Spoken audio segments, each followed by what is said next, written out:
aujourd'hui au 16 juin 2015. Il est 11h15 du matin. Je déclare ouvertes les travaux de la 3e session plénière de l'Assemblée générale.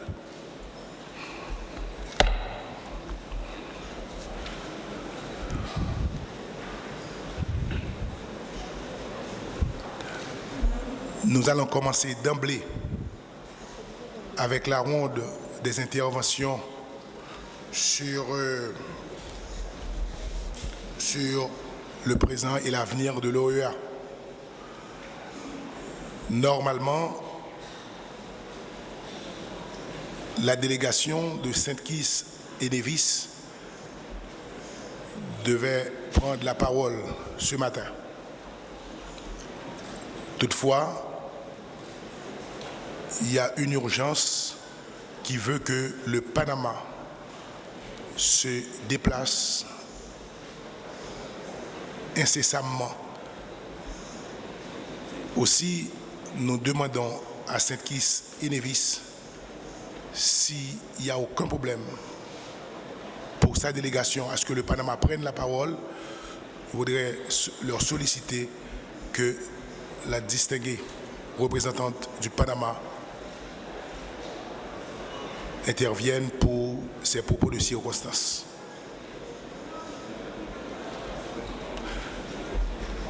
Panama, vous avez la parole. Muchísimas gracias, señor presidente Plenary. Permítame felicitarlo por la conducción de esta Asamblea General, señor Secretario General Luis Almagro, señor Secretario General Adjunto Albert Ramdín, señores cancilleres, señores embajadores y delegados.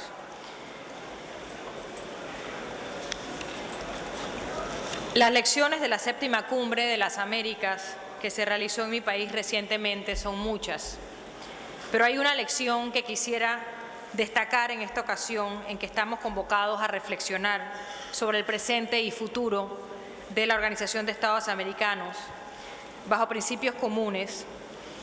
Cabe la diversidad y siempre es posible coincidir en medio de la diversidad. Permítanme a partir de esa lección reflexionar desde el punto de vista de los intereses esenciales de la política exterior de Panamá, sobre el valor que tiene esta organización hemisférica, uno de los primeros eslabones del multilateralismo contemporáneo. El valor de la Organización de Estados Americanos no es menor por el mayor activismo multilateral, continental, regional y subregional de nuestros países. Por el contrario, ese activismo multilateral que se observa en otras partes del mundo e incluso tiene instancias de articulación con otros continentes, como lo hemos visto recientemente en la cumbre CELAC-Unión Europea y la reunión del G7, se da a partir de diferentes tipos de vecindades, geográficas en unos casos, históricas en otros, pero también pueden ser económicas, culturales y políticas. En medio de estas, la Organización de Estados Americanos tiene sus propias singularidades. Estas han sido construidas también sobre un entramado de principios y normas, en particular las vinculadas a la democracia y los derechos humanos, que han ayudado de manera significativa a enriquecer los fundamentos del multilateralismo contemporáneo y al desarrollo del derecho internacional. Esos principios, incluyendo la Carta Democrática Interamericana, son un activo irrenunciable, como lo son también la Comisión y la Corte Interamericana, que tutelan y protejan esos principios. En este sentido, Panamá reafirma su compromiso inequívoco con la democracia y la lucha por la vigencia y ejercicio de los derechos humanos, civiles y políticos, con la convicción de que su extensión y vigencia son el fundamento de la convivencia entre nuestros países. Panamá los respeta, los promueve y los defiende, adoptando medidas que permitan al Estado garantizar la prevención, sanción y reparación de los casos de violaciones a los derechos humanos y fortaleciendo la plena libertad de expresión para que los medios puedan hacer su trabajo libre y responsablemente. Es por eso que, entre otras acciones, hemos decidido buscar una participación activa en el sistema interamericano de derechos humanos.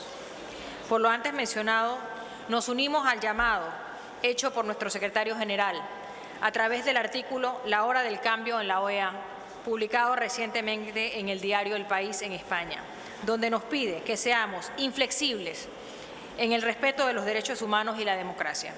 Celebramos su visión y también su compromiso de entregar al final de 2015 los nuevos lineamientos estratégicos que, basados en la guía que establecamos en esta Asamblea, constituirán la base del realineamiento institucional de la organización. Este realineamiento, señores, consideramos debe contar con el fuerte compromiso de lucha contra la corrupción, teniendo presente la Convención Interamericana contra la Corrupción, que es un tema central para la democracia. De la democracia porque la legitimidad de sus instituciones depende de la transparencia en su gestión. Es también un tema de los derechos humanos porque la equidad económica y social depende de la transparencia en la gestión pública.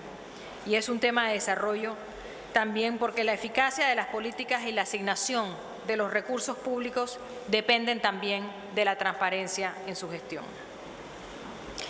Las cancilleres y cancilleres que me han precedido en el día de ayer han contribuido con sus reflexiones a examinar el presente y futuro de nuestra organización. Recientemente adoptamos una visión estratégica sobre el futuro de la OEA y, desde luego, dentro y fuera de este recinto se levantan voces y sugerencias que demandan puesta al día, reorganización y modernización. En los esfuerzos que conduzcan el Consejo Permanente y el nuevo secretario general para responder a esas demandas, no se pueden eludir dos elementos del contexto en el cual se realizarán estos esfuerzos. En primer lugar, la responsabilidad que tenemos los países en el actual desajuste que hay entre mandatos que hemos dado a la organización y los recursos que la organización dispone para cumplirlos. En segundo lugar, la existencia de otras instancias del sistema interamericano y otras formaciones multilaterales, como las de financiamiento y cooperación técnica para el desarrollo, que pueden relevar y de hecho han venido relevando a nuestra organización hemisférica de responsabilidades. De la intersección de esos dos elementos, del contexto en el cual se realizarán los esfuerzos de puesta al día de la OEA, se desprenden algunos lineamientos operacionales que entregamos con el mayor respeto. En primer lugar, concentración. La OEA debería concentrarse en aquellos campos como la democracia, la gobernabilidad y los derechos humanos, la solución de conflictos y controversias. En segundo lugar, la coordinación. Los traslapes que hemos referido entre diferentes formaciones multilaterales son sinergias potenciales que deben materializarse con voluntad política y empeño profesional. Finalmente, concertación. Ser un foro en el cual coincidimos todos los países del hemisferio tiene un potencial de concertación a partir de lo que nos une, que debe prevalecer sobre la confrontación. Estimados todos, Panamá está listo para trabajar con ustedes, para trabajar con el secretario general. Miremos hacia atrás para aprender, pero sobre todo miremos hacia adelante para construir juntos. Muchísimas gracias.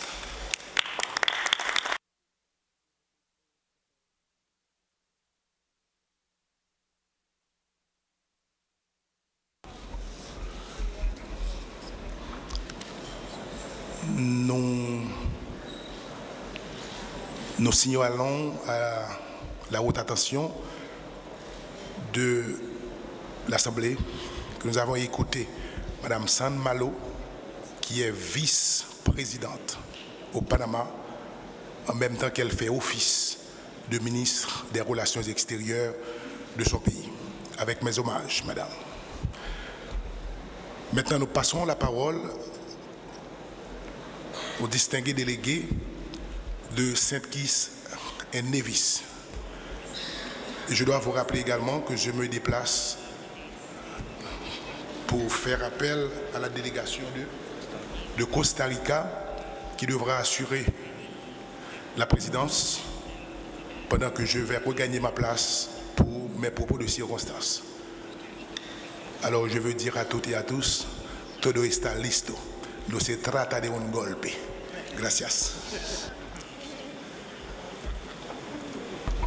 Alors, Saint-Kitts et Nevis, vous avez la parole.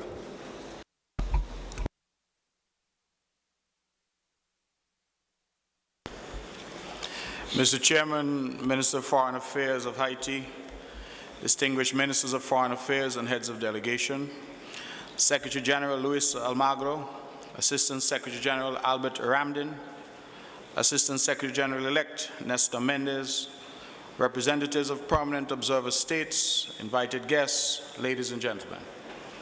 Mr. Chairman, please allow me to warmly welcome Secretary General Luis Almagro to his first General Assembly as head of this esteemed organization.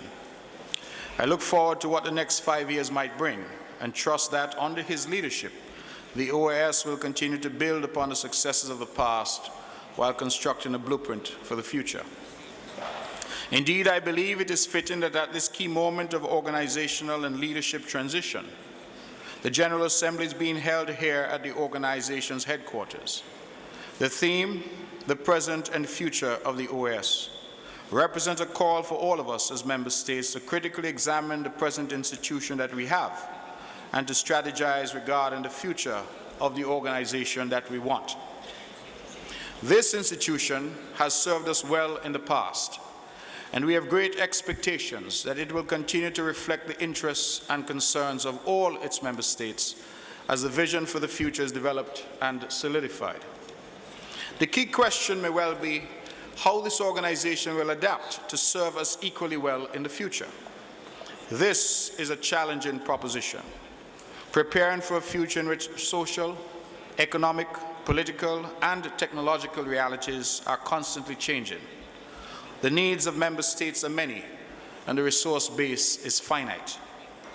And so I very much hope that the discussions at this General Assembly will continue in the weeks and months ahead with full consultation to ensure that this institution continues to remain buoyant. Clearly, Mr. Chairman, with the adoption of the strategic vision and the modernization proposal for the General Secretariat, the hard work has already begun. I look forward to the implementation of those proposals. Mr. Chairman, the policy dialogue and cooperation programs that support the organization's 4 pillars remain fundamental. In recent years, organizations such as CILAC, UNOSUR, and ALBA have emerged to tackle many of the issues confronting the region. As a result, many have questioned the relevance of the institution we have all relied upon to uphold our democracies, develop our societies, defend our human rights, and promote peace and security in our nations. Rather than daunting us, these questions should serve as a welcome challenge for the organization to reflect on its role and encourage it to be even more effective in its delivery. From its accession to membership until today, St. Kitts and Nevis has been a strong supporter of this organization and remains proudly and unreservedly committed to its future. Just a few short weeks ago, along with my colleagues here seated around the table, I had the opportunity to attend the 7th Summit of the Americas in Panama. For me, the summit showcased the transformational capacity of constructive engagement and political dialogue. It also reflected a hemispheric recognition of the importance of investing in development cooperation if this hemisphere is to achieve prosperity with equity. A key tenet of planning for the future must be consistency in focus, orientation, and emphasis. This should be reflected in the meetings of our heads of state and government, at the General Assembly, at other ministerial meetings, and ongoing deliberations at the General Secretariat. Such focus would contribute to policy coherence across pillars, build on the intersectoral niche of the OAS, and help rationalize the production of new mandates. The identification of areas of strategic focus would also help to redefine the OAS and its positioning as a pivotal multilateral hub of the Americas. Political guidance must be accompanied by management efficiency and fiscal responsibility, including greater accountability, transparency, and prudence in the execution and management of scarce resources. St. Kitts and Nevis values the measurable, tangible, and consistent support it has received from the OAS. Our Federation's human capital, disaster preparedness and resilience programs, youth entrepreneurship initiatives have all been fortified with the support of OAS programs. The same is true with regard to efforts in confronting crime and violence. and our nation's shift towards a green economy has been largely nurtured by the many sustainable development programs of the OAS, particularly its energy program. Our thrust in geothermal energy benefited immensely from the direct assistance of the Organization of American States. Our democracy has been strengthened by OAS electoral observer missions and OAS leadership on campaign finance reform. Mr. Chairman, St. Kitts and Nevis reaffirms its belief in and commitment to the OAS and its fundamental pillars. The OAS is unmatched as a conduit for political exchange and collaboration in our hemisphere. It is appropriate and necessary for us to seize this moment to strategize and plan together. Charting the future of this organization is no small task. It must be a continuous process as we seek to live up to the expectations of our populations and develop effective mechanisms and programs that can deliver results for all of our people. Thank you, Mr. Chairman.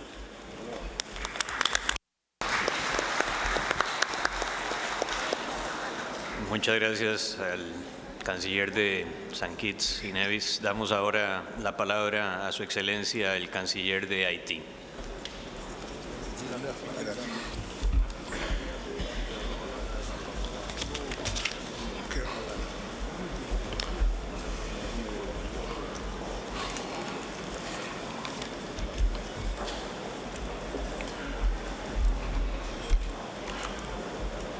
Monsieur le Président de l'Assemblée générale,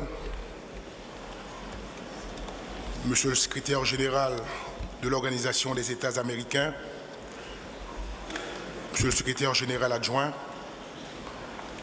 distingués homologues ministres des Affaires étrangères, Mesdames, Messieurs les ambassadeurs, Mesdames, Messieurs les représentants des pays observateurs, distingués invités, Mesdames, Messieurs. Je voudrais commencer par présenter mes plus chaleureuses félicitations au docteur Luis Almagro Lemes comme nouveau secrétaire général de l'OEA, pendant que je salue vivement l'élection de l'ambassadeur Nestor Mendes au poste de secrétaire général adjoint de l'organisation. Et je réitère à eux deux le plein support du gouvernement de la République d'Haïti. Le thème qui nous réunit en cette 45e session ordinaire de l'Assemblée générale de notre organisation, à savoir le présent et l'avenir de l'OEA, est à la fois modeste et ambitieux.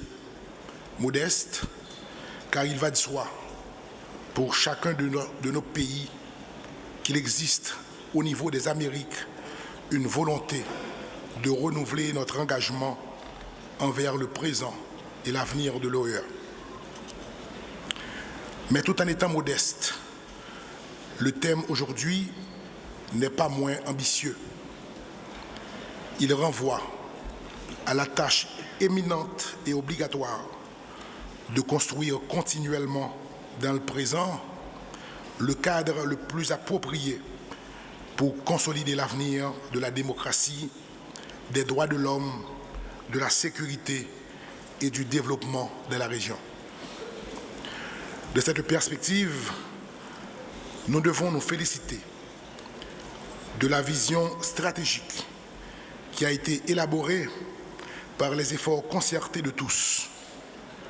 Avec cette nouvelle ligne stratégique de l'organisation, il y a lieu d'actualiser de manière satisfaisante la poursuite des objectifs stratégiques fondamentaux comme le renforcement institutionnel au sein de l'organisation, la mise en place des mécanismes pour une meilleure gestion administrative, le renforcement de la démocratie dans la région, l'élargissement des efforts en vue du développement intégré. La République d'Haïti est particulièrement heureuse de voir figurer dans cette vision stratégique de l'organisation des idées qui lui sont chères. Nous saluons de ce fait le lien accentué entre la sécurité et le développement durable et social. Nous croyons qu'il est impératif d'insister sur les rapports internes et dynamiques qui doivent exister entre les différents piliers que sont la démocratie, les droits de l'homme, la sécurité et le développement.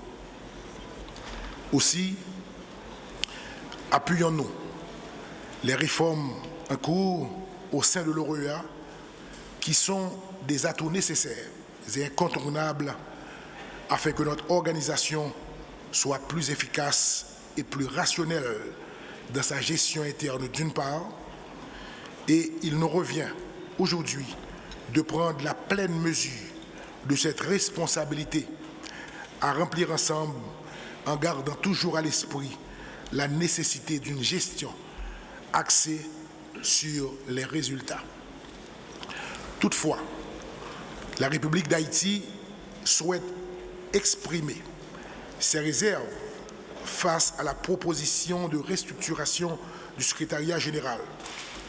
Nous croyons que l'organigramme de l'organisation devrait refléter une juste répartition des responsabilités entre les élus dûment mandatés par les États membres. Monsieur le Président, Mesdames, Messieurs les homologues et chefs de délégation, cette année est pour nous une grande période électorale en Haïti. Nous sommes en train d'organiser des élections générales dans le pays en vue du renouvellement des institutions et surtout dans la perspective de garantir la pérennisation de la démocratie haïtienne à travers l'alternance du pouvoir. Les organisations de ces joutes vont bon train. Le Conseil électoral provisoire, instance chargée de la réalisation des joutes électorales, travaille en toute indépendance politique et le calendrier des différentes étapes de préparation suit son cours normal. Le gouvernement haïtien et particulièrement le chef de l'État, son Excellence M. Michel-Joseph Martelly, est déterminé à faire de ces élections générales un fer de lance pour le renforcement de l'État de droit démocratique en Haïti.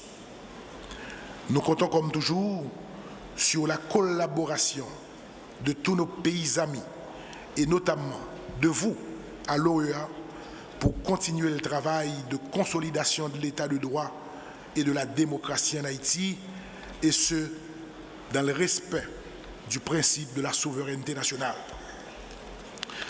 Toujours dans l'esprit de renforcer nos institutions nationales, je prends plaisir à vous annoncer avec un profond sentiment de devoir accompli la remise lors d'une cérémonie officielle le 25 juin prochain au président de la République le premier livre blanc sur la sécurité et la défense nationale pour le développement économique et social durable d'Haïti.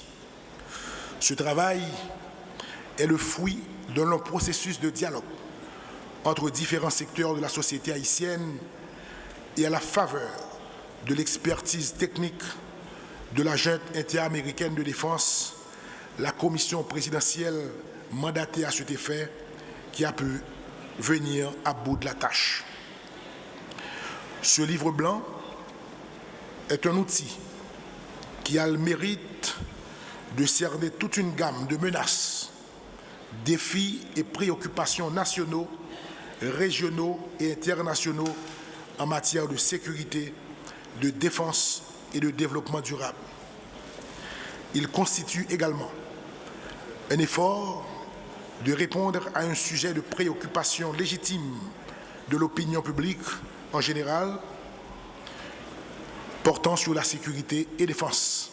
En effet, le livre blanc nous permet de mettre en place un cadre de préparation en vue de faire face au vide qui sera créé dans ce pays après le retrait des forces onusiennes en Haïti. Je vais parler de la MINUSTA. Cette 45e session ordinaire de l'Assemblée générale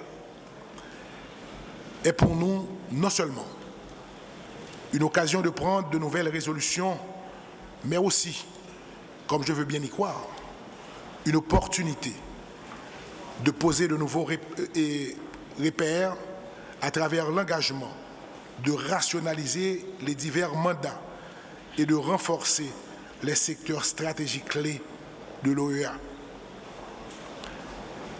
Nous avons fait de réels progrès dans la région des Amériques, tant sur le plan économique que sur celui de la démocratie. Toutefois, d'énormes défis sont encore à relever dans les domaines du développement, de la lutte contre l'extrême pauvreté et de la sécurité multidimensionnelle. Je voudrais rassurer le nouveau secrétaire général et le nouveau secrétaire général adjoint du plein soutien de la République d'Haïti et de la détermination à travailler avec eux pour adresser ensemble les défis de notre région. Nous croyons que les efforts concertés des gouvernements nationaux, de l'organisation hémisphérique, de la société civile et du secteur privé devront nous permettre d'avoir une action qui a un impact plus fort et plus durable sur la vie de nos populations respectives. Le message à dégager, Monsieur le Président, de cette 45e session de l'Assemblée générale devrait avant tout reposer sur l'idée fondamentale que le présent et le futur de l'OEA sont incertains si le présent et le futur des peuples de la région ne sont pas garantis. Voilà pourquoi la République d'Haïti est-elle solidaire, Monsieur le Président, de l'engagement des États membres visant à réformer le cadre administratif interne et à rationaliser nos mandats en toute équité en vue d'une action commune, moins dispersée, plus ciblée, plus efficace et efficiente au profit des peuples de la région. Puissions-nous, à partir des discussions et résolutions de cette Assemblée générale, poser le jalon crucial pour établir de nouveaux leviers d'action et efficaces pour la région. Je vous remercie de votre attention. Merci.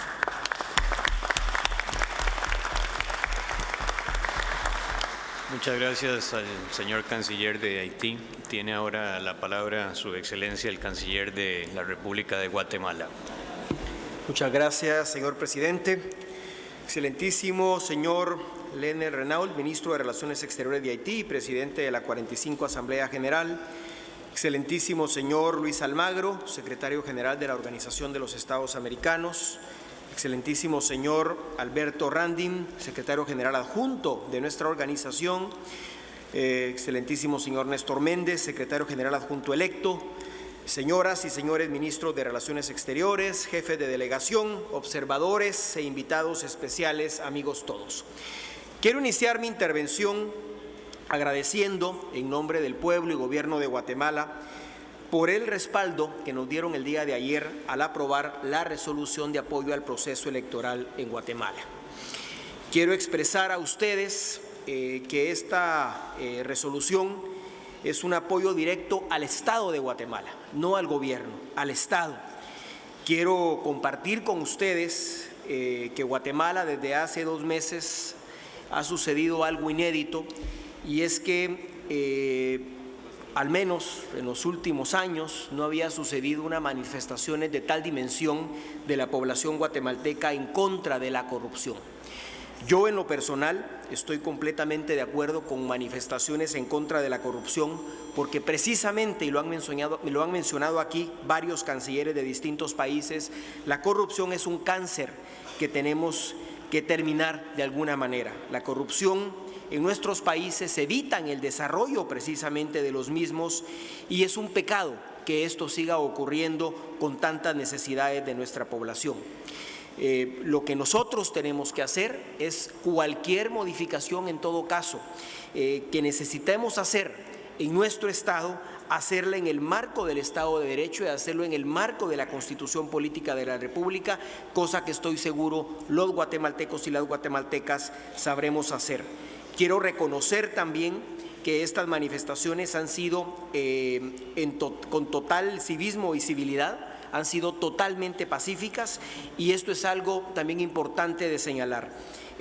También quiero señalar que el gobierno ha actuado con toda responsabilidad y que bendito sea Dios al día de hoy no hemos tenido un solo incidente producto de estas manifestaciones. Al contrario, hemos, creo yo, enriquecido la democracia guatemalteca y hemos fortalecido precisamente el papel que le toca a la sociedad guatemalteca jugar en la democracia, porque la democracia no solo es elegir presidente, diputados, alcaldes, autoridades cada 4 años en el caso de Guatemala, sino también el pleno ejercicio de ese poder y el pueblo de alguna manera tiene que participar en el ejercicio de ese poder. Quiero agradecer a la Organización de los Estados Americanos por organizar el diálogo político más importante del hemisferio, concentrado en esta ocasión en el presente y el futuro de la OEA. Me complace representar, como dije, al pueblo y gobierno de Guatemala en este 45º periodo ordinario de sesiones de esta Asamblea General. Para el presente y futuro de esta organización, debemos asumir los retos y las oportunidades que la realidad de hoy nos plantea, partiendo de nuestros valores comunes y apoyados en la riqueza de la diversidad cultural que distingue a las Américas. Imperativo es también encontrar el consenso que nos permita, a partir de la definición de la nueva visión estratégica de nuestra organización, renovar, reorientar y fortalecer este foro. Para ello, Guatemala respetuosamente ha sugerido el establecimiento de mapas de procesos para la institucionalización de la toma de decisiones, tanto hacia adentro como hacia afuera de la organización. Consideramos que un acuerdo alrededor de este aspecto permitiría a los Estados miembros iniciar las conversaciones para revisar la estructura de cuotas y adecuarlas a las nuevas necesidades y realidades. Ayer precisamente lo conversábamos durante nuestro retiro privado. Junto al secretario general y el Consejo Permanente, Guatemala desea y espera contribuir en la construcción de la hoja de ruta que nos oriente hacia el fortalecimiento de la visión estratégica de la organización, a fin de contar con los planes y cursos de acción, con calendarios de implementación y con la proyección del presupuesto y los recursos necesarios para su ejecución. Estamos conscientes que necesitamos una OEA que se afiance como el foro de diálogo político de las Américas, que promueva valores democráticos, los derechos humanos y que, apoyada en las otras instituciones del sistema interamericano, guíe los esfuerzos por alcanzar el desarrollo integral y la seguridad multidimensional.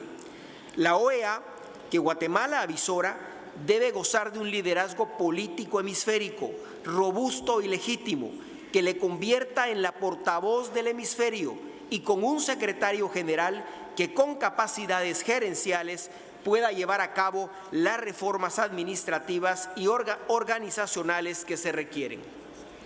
Guatemala reafirma una vez más el compromiso con los propósitos esenciales y los principios consagrados en la Carta de la Organización. Formulo votos entonces para que estos cambios que pretendemos implementar en la organización puedan revigorizarla, darle ese nuevo impulso que permite efectivamente el mantenimiento de la paz y la prosperidad en el hemisferio. Luis Almagro y Néstor Méndez, nuestros amigos, nuestros colegas, tienen ustedes dos una gran responsabilidad por delante y, como lo señalé ayer, pero también la responsabilidad de todos los países que conformamos esta organización de apoyarlos, porque la OEA va a ser la organización que nosotros queremos que sea. Señor presidente, como señalé al inicio de mi intervención, Guatemala se encuentra en una coyuntura importante para la consolidación de la democracia. Para lograr salir fortalecidos, le estamos dando la máxima atención para que el sistema político guatemalteco se vea favorecido para el beneficio común. Estoy seguro que este objetivo se logrará con la participación de todos los actores políticos, económicos, sociales, intelectuales y académicos, entre otros.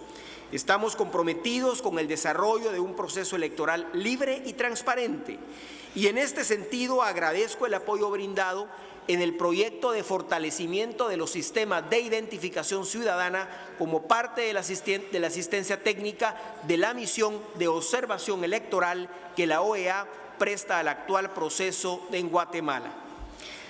Señor presidente, el pasado lunes 25 de mayo, la OEA nos acompañó, fue testiga de honor en la suscripción del protocolo al acuerdo especial que para resolver el reclamo territorial insular y marítimo que se mantiene con Belice firmamos.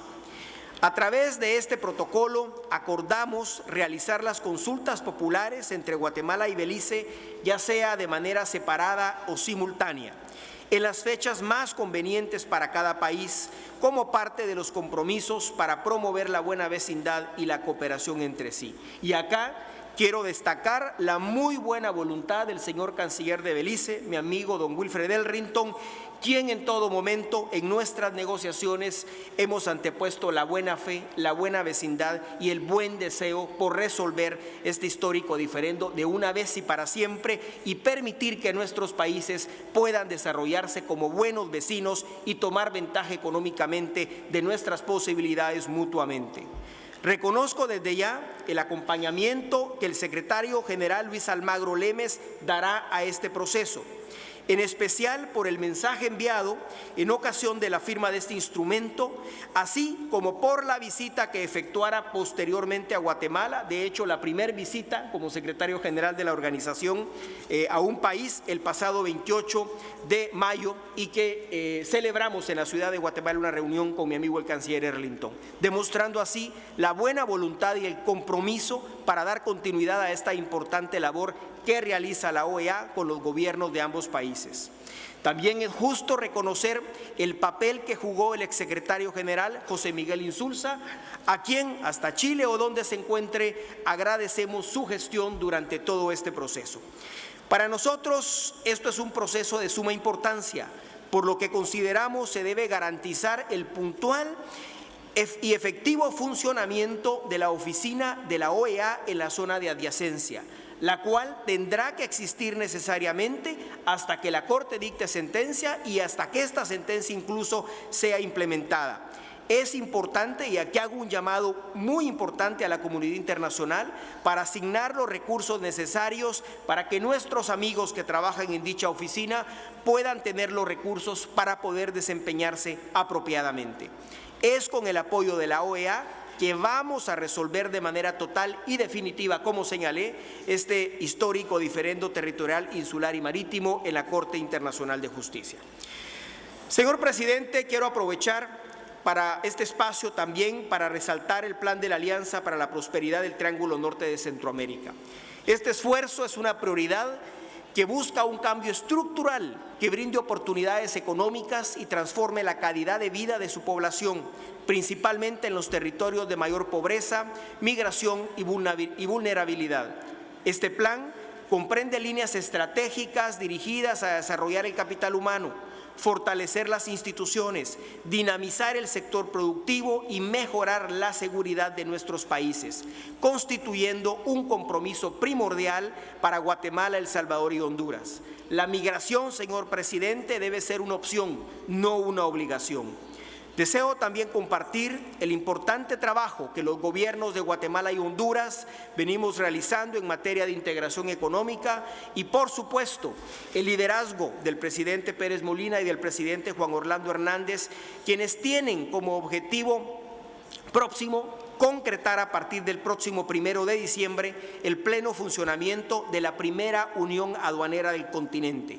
En este momento ya se ha avanzado en el establecimiento de aduanas integradas que permitirá contar con aduanas periféricas y eliminar los cruces de frontera que existen entre ambos países. Concluyo, señor presidente, agradeciendo a los Estados miembros el apoyo que Guatemala ha recibido en la búsqueda de mecanismos alternos al combate del problema mundial de las drogas, esfuerzo en el cual México y Colombia han jugado un papel sumamente importante y que hemos liderado este tema. Agradezco el apoyo que en su momento se dio a la Declaración de Antigua Guatemala, a la Resolución de Guatemala. Nuestro hemisferio le ha planteado al mundo el cambio de paradigma al colocar a la persona humana y no a la sustancia al centro de nuestros esfuerzos por formular una política de drogas congruente con los 4 pilares de nuestra organización. Esa aspiración de Guatemala, que tal como lo hicimos con el tema relacionado con el problema mundial de las drogas, en la cual hablamos con una sola voz, encontraremos también esa misma voz en la reunión especial que habrá al margen de la Asamblea General en Naciones Unidas el próximo año y en el cual esperamos llegar con una sola voz todo el hemisferio. Señor presidente, señores cancilleres, muchas gracias por su atención. Muchas gracias al señor canciller de Guatemala. Tiene ahora la palabra el embajador representante permanente de Barbados. Thank you, Chair. Honourable Leonard Renaud, Minister of Foreign Affairs of the Republic of Haiti and President of the General Assembly, Secretary General, Assistant Secretary General, Honourable Ministers of Foreign Affairs and Heads of Delegation, specially invited guests, ladies and gentlemen. It is a distinct honour for me to deliver the remarks of the Barbados delegation at this 45th regular session of the General Assembly of the OAS on behalf of the Minister of Foreign Affairs and Foreign Trade of Barbados, Senator the Honourable Maxine McLean. Mr. President, in the view of the Barbados delegation, this year's General Assembly, with its theme of the present and future of the Organization of American States, provides a timely opportunity for member states to reflect on the role and accomplishments of the organization and also to focus on what should be the future and priorities of a 21st century OAS. It is particularly timely too as we embark on a period of new leadership of the organization with a new Secretary General in place for just a few weeks and a new Assistant Secretary General taking up office next month, thereby ushering in a fresh administration of whom much will be expected in terms of the restructuring of the OAS, the financial viability of the OAS, and the implementation of the mandates of the OAS. The OAS, the oldest regional organization in the world, is also the largest multilateral forum of independent states in the Americas. Its purpose is admirable: the promotion of peace, justice, democracy, human rights, sovereignty, solidarity, development, and security throughout the hemisphere. It functions as a critical space for political dialogue and cooperation among 34 independent states, which bolster in a meaningful way our democracy and democratic institutions. Mr. President, Barbados accords high importance to the OAS and its work. We derive tangible and lasting benefits from the OAS. We value the education and training opportunities provided, the capacity building programs, the exchanges of experiences and best practices in critical areas, the promotion of gender equity, and the ministerial encounters which allow for harmonized work plans on issues which advance the economic and social development of our people. While satisfied with these accomplishments, the Government of Barbados believes that the OAS must do more to promote integral development in the hemisphere. Poverty still affects a third of men and women in the Americas, and rising inequality within and between countries and regions remains the main source of vulnerability, making our region the most unequal region in the world in terms of income distribution. What is required, as the immediate past Secretary General once said, is for us to forge the path towards the Americas where the day-to-day existence of all peoples is consistent with the hemisphere's enormous potential to redress existing inequities and inequalities. The OAS must focus on devising development strategies and programs which aim to assist member states in eradicating poverty, especially extreme poverty, and which aim to create opportunities for all the people of the hemisphere to live with dignity and to look to the future with high expectations and hope. Our failure to act in this regard will result in increasing disaffection and over time result in the dismantling of the foundations of our economies, institutions, democracies, and ultimately our societies. Mr. President, Barbados also sees great worth in the work the OAS undertakes in the promotion of democracy, the rule of law, and human rights in accordance with the provisions of both the OAS Charter and the Inter-American Development Charter, Democratic Charter. Its programs in penal reform, monitoring elections, e-government, development of national plans, and other forms of effective public management administration contribute to the consolidation of a hemispheric democratic culture based on principles of justice and equity.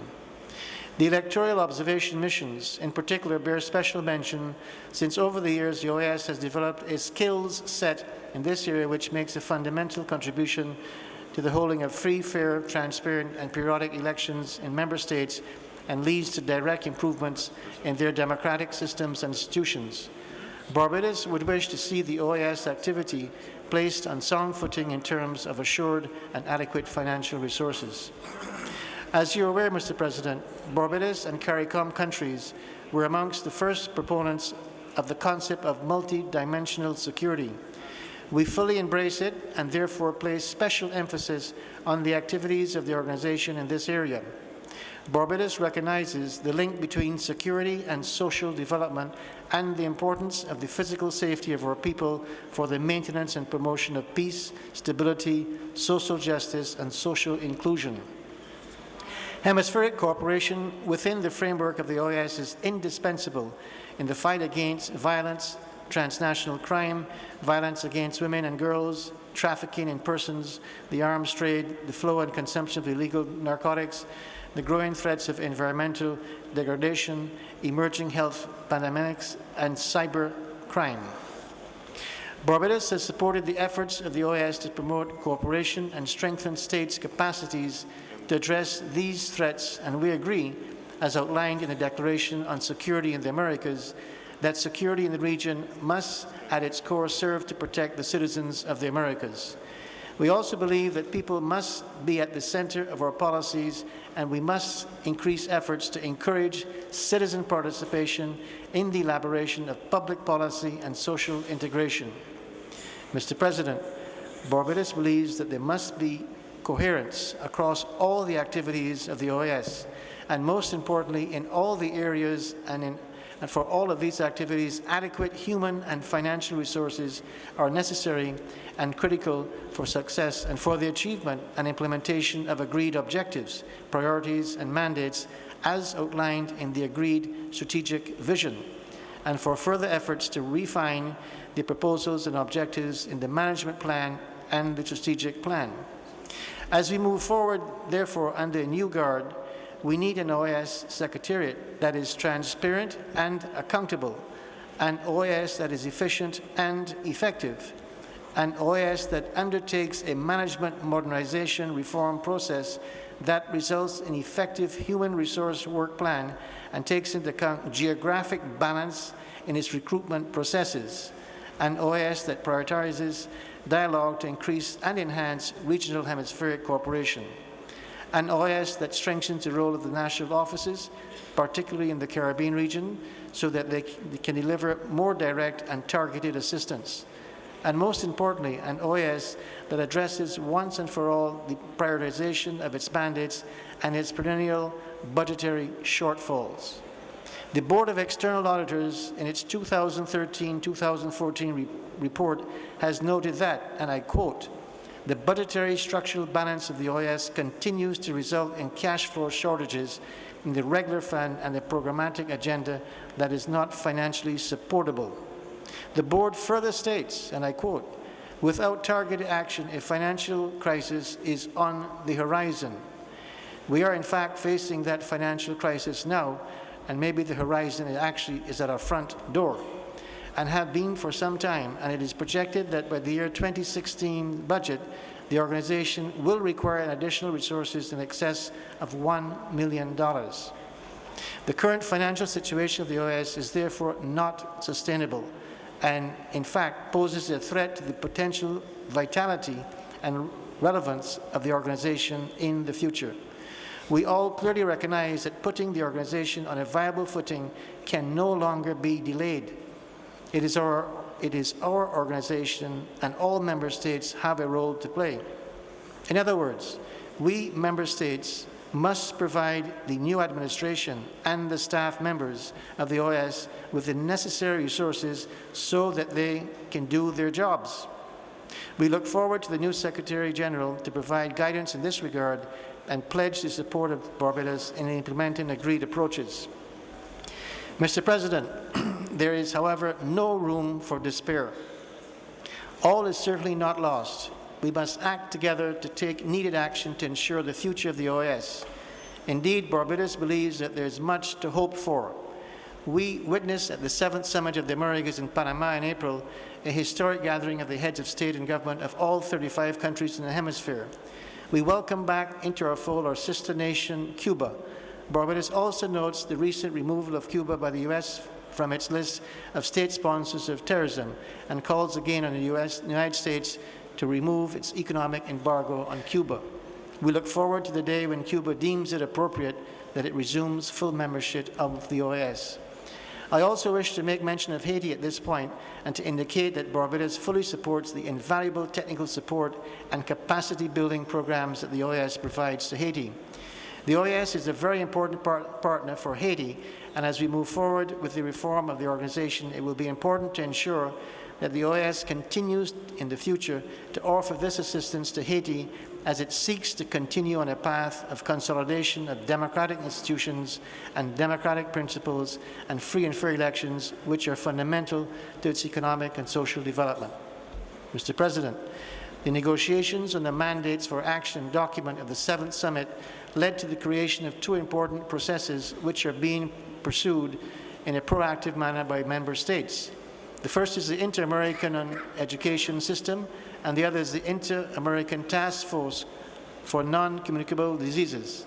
These are two very important initiatives spearheaded by the governments of Colombia and Trinidad and Tobago, in particular with the OAS and regional and international institutions such as the IDB, the World Bank, PAHO, and CAF, in the areas of education and health, which are critical to the well-being and progress of the peoples of the hemisphere. Initiatives such as these will lead to the development within the OAS of more flexible cooperation models based on public and private sector partnerships, which can result in the achievement of important outcomes within defined timeframes that usher in progress and hope and lasting improvements in the lives of our citizens. Mr. President, as I conclude, let me assert that the government of Barbados has great faith in the resilience of the OAS. We are convinced of its relevance and pledge to assist with its revitalization. It is the oldest regional organization, and it is worth expending great effort to ensure its future vitality and continue work in the service of the promotion of democracy, human rights, development, and security for the benefit of all of our citizens and all the peoples of the Americas. And I thank you, Mr. President. Muchas gracias al señor embajador de Barbados. Tiene ahora la palabra el señor canciller de Argentina. Señor presidente de la Asamblea General, señor secretario general, señoras y señores jefes de delegación, esta Asamblea General marca un nuevo comienzo para la organización al inaugurar el mandato del recientemente elegido secretario general, doctor Luis Almagro, quien ha demostrado un profundo compromiso con la integración regional y la defensa de los derechos humanos, prioridades que sin duda alguna la Argentina comparte y garantizan que la OEA estará guiada por la integridad profesional y moral que este alto cargo requiere.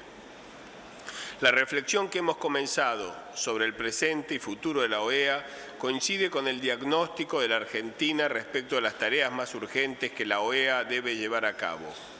Esto es, mantener un rol relevante para la integración y el desarrollo económico y social del hemisferio, mientras se preserva la salud financiera de la organización. Damos la bienvenida al compromiso que el secretario general ha tomado con estas cuestiones cuando presentó su propia visión estratégica en la cual identificamos prioridades compartidas por la Argentina. Asimismo, creemos que la OEA debe fortalecer su vinculación con otras organizaciones regionales y subregionales, concentrando los esfuerzos en actividades donde la OEA tenga un valor agregado, evitando reproducir iniciativas que funcionan de forma eficiente en otros foros. Señor Presidente, los Estados miembros debemos reconocer y reafirmar que la salud financiera de la organización es nuestra responsabilidad, tanto en lo que hace al pago de nuestras obligaciones como a la necesidad de controlar la forma en que nuestros propios recursos son utilizados. El actual sistema de financiamiento de la OEA no garantiza la previsibilidad presupuestaria respecto de la disponibilidad de recursos. Esta situación es un problema estructural respecto de la forma en que esta organización es financiada, lo cual no deja de arrojar contradicciones respecto de las aspiraciones de sus mandatos y los esfuerzos que realizamos los Estados miembros para cumplirlos. Por un lado, la excesiva dependencia al financiamiento con contribuciones voluntarias origina una pérdida de capacidad decisoria de los Estados miembros respecto a las actividades de la organización. Mientras que el fondo regular es dedicado casi en su totalidad al mantenimiento de la estructura de la organización, sin capacidad para hacer frente a programas o actividades sustantivas. Por el otro, el presupuesto regular depende de la contribución de un solo Estado miembro que aporta casi el 60% de los fondos obligatorios de esta organización. Esta situación requiere repensar la viabilidad del sistema actual si queremos preservar la salud institucional de esta organización. La falta de coherencia se evidencia en el marco del proceso de fortalecimiento del Sistema Interamericano de Derechos Humanos, donde advertimos que los órganos más importantes no están dotados de los medios para hacer frente a los mandatos que se les otorga. Esto deriva en la necesidad de recurrir a fuentes alternativas de financiamiento de tipo voluntario que restan credibilidad al sistema. Señor Presidente, en lo que se refiere a los trabajos sustantivos que deberá llevar a cabo la OEA, creemos que los 4 pilares básicos, derechos humanos, democracia, desarrollo integral y seguridad multidimensional, deberán continuar siendo el eje de nuestros trabajos. En particular, consideramos que los derechos humanos y el fortalecimiento de nuestras democracias siguen constituyendo un verdadero valor agregado respecto de la contribución que esta organización ha realizado y deberá continuar realizando para los países del hemisferio. El compromiso argentino con la cuestión de los derechos humanos se ve reflejado al haber impulsado la negociación y adopción de la Convención Interamericana sobre la protección de los derechos humanos de las personas mayores. En ese sentido, la Argentina fue uno de los primeros países en firmarla. Esta convención es un nuevo paso inédito por parte de la región, ubicándola nuevamente a la vanguardia a nivel global. Esta iniciativa demostrará que el hemisferio, una vez más, tiene mucho que aportar al resto del mundo en materia de derechos humanos al haber adoptado un instrumento con altos estándares, que esperamos que pueda servir como impulso para la conclusión de una convención similar en el marco de las Naciones Unidas. Si bien los Estados miembros no somos tímidos a la hora de concluir importantes instrumentos que fortalezcan el universo de los derechos humanos, debemos realizar mayores esfuerzos en lo que hace a la implementación de los compromisos asumidos a través de los órganos principales del Sistema Interamericano de Derechos Humanos. Indudablemente, la importancia que la Comisión Interamericana y la Corte Interamericana de Derechos Humanos tienen para el avance de las garantías de los ciudadanos no se encuentra, lamentablemente, ajena a la situación de crisis financiera por la que atraviesa la organización. Por ello, podría pensarse en la creación de un fondo común de contribuciones voluntarias, donde la asignación y distribución de recursos se realice sobre la base de las decisiones de los propios órganos del sistema y no de los intereses de los países que contribuyan al mismo. En materia de fortalecimiento de la democracia, la OEA ha sido pionera en el hemisferio en su defensa de los sistemas democráticos y dicho rol esencial continúa siendo reconocido en el ámbito de los mecanismos subregionales. La Carta Democrática, como mecanismo que guía el accionar de la OEA, es la herramienta principal con la que cuenta la región para la promoción y fortalecimiento de la democracia. Las tres áreas principales de este pilar deberán continuar fortaleciéndose teniendo en cuenta el valor agregado que ha demostrado la organización.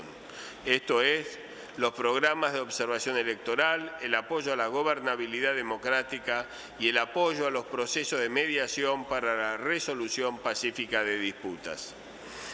En materia de fortalecimiento de las instituciones, en los últimos años se han realizado avances tendientes a consolidar un marco de transparencia y legalidad donde los ciudadanos puedan hacer ejercicio de sus derechos civiles y políticos, pero también de los derechos económicos, sociales y culturales. Programas para fortalecer la participación ciudadana en la toma de decisiones, la mejora de la gestión pública y el fortalecimiento de la cultura democrática no deberían ser menoscabados en los futuros trabajos de la organización. Sin embargo, es necesario que cualquier trabajo que lleve a cabo la OEA en este sentido no se desvirtúe hacia un ranking sobre la calidad democrática de los países de la región. Adicionalmente, no hay que desconocer el rol que continúa desempeñando la OEA en materia de mediación de conflictos, un rol que el capítulo 8 de la Carta de las Naciones Unidas otorga a las organizaciones regionales de estas características. Señor Presidente, consideramos que un factor transversal a todas estas cuestiones es el pilar del desarrollo integral, ya que el verdadero fortalecimiento democrático y de los derechos humanos no logrará realizarse plenamente sin un crecimiento económico con inclusión social. Es quizás este pilar hacia el cual la OEA debería redireccionar su atención y contribuir a las necesidades del hemisferio. En la pasada Asamblea General hemos dado el primer paso en esta dirección al adoptar la Declaración sobre Desarrollo con Inclusión Social. Y en esta Asamblea General hemos dado un paso adicional al adoptar el Plan de Acción de la Carta Social de las Américas, el cual establece objetivos para reforzar los instrumentos existentes sobre democracia, desarrollo integral y lucha contra la pobreza, dando especial atención a las cuestiones laborales, protección social, salud, alimentación, educación, cultura y servicios públicos básicos. En este sentido, la OEA tiene la posibilidad de abordar el desarrollo, no solo como un crecimiento económico, sino abarcando el desarrollo social, la inclusión, la igualdad y el reconocimiento y ampliación de los derechos de nuestros ciudadanos. Sobre esta cuestión nos encontramos trabajando en el marco de otros foros de la región, como CELAC, UNASUR y la Confederación Iberoamericana. La OEA tiene un desafío fundamental por delante, que es el de fortalecer sus trabajos en función de aquellos que se realizan en otros foros subregionales, incluyendo el SICA y el CARICOM. Un claro ejemplo del rol que la OEA podría fortalecer es el de la consolidación de redes interamericanas de cooperación que faciliten el intercambio de información y trabajo conjunto con dichos foros subregionales entendidos como complementarios y no en competencia con la organización. Señor Presidente, el cambio climático es una de las principales crisis ambientales que debe enfrentar la humanidad en estos tiempos. Si bien sus consecuencias son globales, paradójicamente son los países en desarrollo, entre los que se encuentran los pequeños estados insulares, quienes menos han contribuido en la generación del cambio climático y, sin embargo, son los más vulnerables a sus efectos adversos. Conscientes de esto, en el ámbito regional, la Argentina contempla especialmente las necesidades de nuestros hermanos del Caribe, y está dispuesta a colaborar con ellos para mitigar el impacto sobre sus países. Para la Argentina es inaceptable que algunos países puedan desaparecer por las acciones irresponsables de quienes han contaminado el planeta. Señor Presidente, deseo reconocer una vez más el rol fundamental que tiene la OEA en materia de solidaridad con los intereses argentinos. Agradecemos el reiterado apoyo de los Estados miembros sobre la cuestión de las Islas Malvinas, lo que año tras año, a través de las declaraciones adoptadas por las Asambleas Generales de esta organización, instan al Reino Unido y a la República Argentina a reanudar las negociaciones a fin de resolver pacíficamente la disputa de soberanía sobre dichos territorios, tal como lo requieren numerosas resoluciones de la Asamblea General de las Naciones Unidas, la UNASUR y otros foros regionales e interregionales. La Argentina ha sido testigo también de la importancia que tiene la OEA en alertar sobre los desafíos que los países del hemisferio aún debemos enfrentar en materia financiera. El 3 de julio pasado, y en el marco de una reunión de consulta de los ministros de Relaciones Exteriores, se adoptó la declaración en respaldo a la posición de la República Argentina en la reestructuración de su deuda soberana. Además de expresar el apoyo a mi país a fin de que pueda continuar cumpliendo sus obligaciones, pagando su deuda, honrando sus compromisos financieros y para que a través del diálogo logre un acuerdo justo, equitativo y legal con el 100% de sus acreedores. La declaración reconoce que es esencial para la estabilidad y predictibilidad de la arquitectura financiera internacional garantizar que los acuerdos alcanzados entre deudores y acreedores en el marco de los procesos de reestructuración de deudas soberanas sean respetados. Es necesario que los países del hemisferio continuemos defendiendo estas premisas, ya que cualquier interferencia puede tener efectos negativos en la economía real, en particular con aumentos del desempleo, los niveles de pobreza y, en consecuencia, sobre la posibilidad de desarrollo económico con inclusión social de nuestros pueblos. Señor Presidente, está recuperando su protagonismo y la comunidad de intereses resulta evidente, en particular luego de haber sido testigos en la última cumbre de las Américas de la participación de la hermana República de Cuba. Damos nuestra bienvenida al diálogo político iniciado entre los gobiernos de Estados Unidos y Cuba para la normalización de sus relaciones diplomáticas. Esperamos que prontamente Cuba esté nuevamente sentada entre nosotros en el marco de esta organización. El futuro de la OEA no puede pensarse ya sin la participación de este país hermano, cuya dignidad y lucha serán siempre bienvenidos. La OEA se encuentra ante una oportunidad única de refundar sus principios y su proyección como organización relevante a nivel global. Debemos continuar realizando esfuerzos para que, sobre la base de las acciones que estamos realizando a nivel subregional, la OEA continúe siendo un vehículo para hacer escuchar los intereses y necesidades de la región frente al resto de la comunidad internacional. Muchas gracias.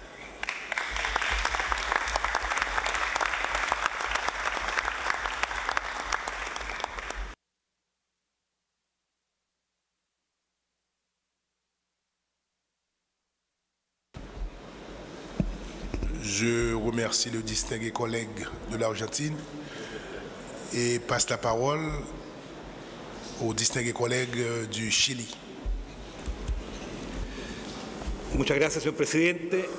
En primer lugar, felicito la forma en la cual usted ha conducido, forma impecable en que ha conducido esta asamblea. Agradezco también el poderme dirigir a ustedes para referirme específicamente al tema que nos convoca. Estamos reunidos en una asamblea especial y muy importante. Especial porque es la primera del secretario general Luis Almagro, quien sucede a nuestro amigo y compatriota José Miguel Insulza. El doctor Almagro ha tomado el desafío de estimular un proceso transformador que permita a la organización atender los crecientes desafíos que plantea el siglo XXI. Y muy importante, porque el tema que nos convoca es precisamente el presente y futuro de la OEA. Secretario General, deseo reiterarle la disposición del Gobierno de la Presidenta Michelle Bachelet de apoyar su gestión porque compromete el futuro de la región. Estamos en un momento de readecuaciones, en un escenario regional que muestra desaceleración económica y crecientes demandas sociales, lo que exige cambios en la forma de hacer política y ajustes en la manera de visualizar la región por parte de los Estados miembros. En esta coyuntura es indispensable evitar el fraccionamiento regional, porque ello nos debilita a todos.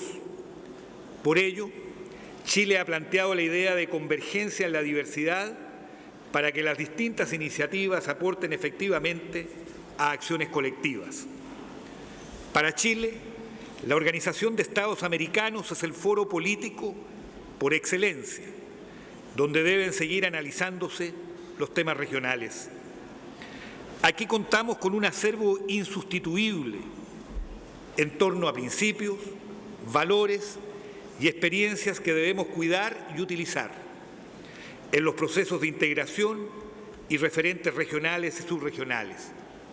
La OEA debe ser el puente entre diversas realidades, debe ser un espacio para promover el diálogo, la tolerancia, la inclusión social, el enfoque de derechos y la perspectiva de género. Sabemos que los asuntos administrativos tienen un componente político. La buena gestión es un desafío permanente y de allí que sea sano que alejemos a la organización de un debate excesivamente discursivo e ideológico, de una burocracia a veces recargada y nos centremos en las preocupaciones reales de nuestras sociedades. También seguimos pensando en el establecimiento de un fondo de reserva y en un compromiso sostenido de todos los Estados miembros para cumplir en tiempo y forma sus obligaciones con el fondo regular.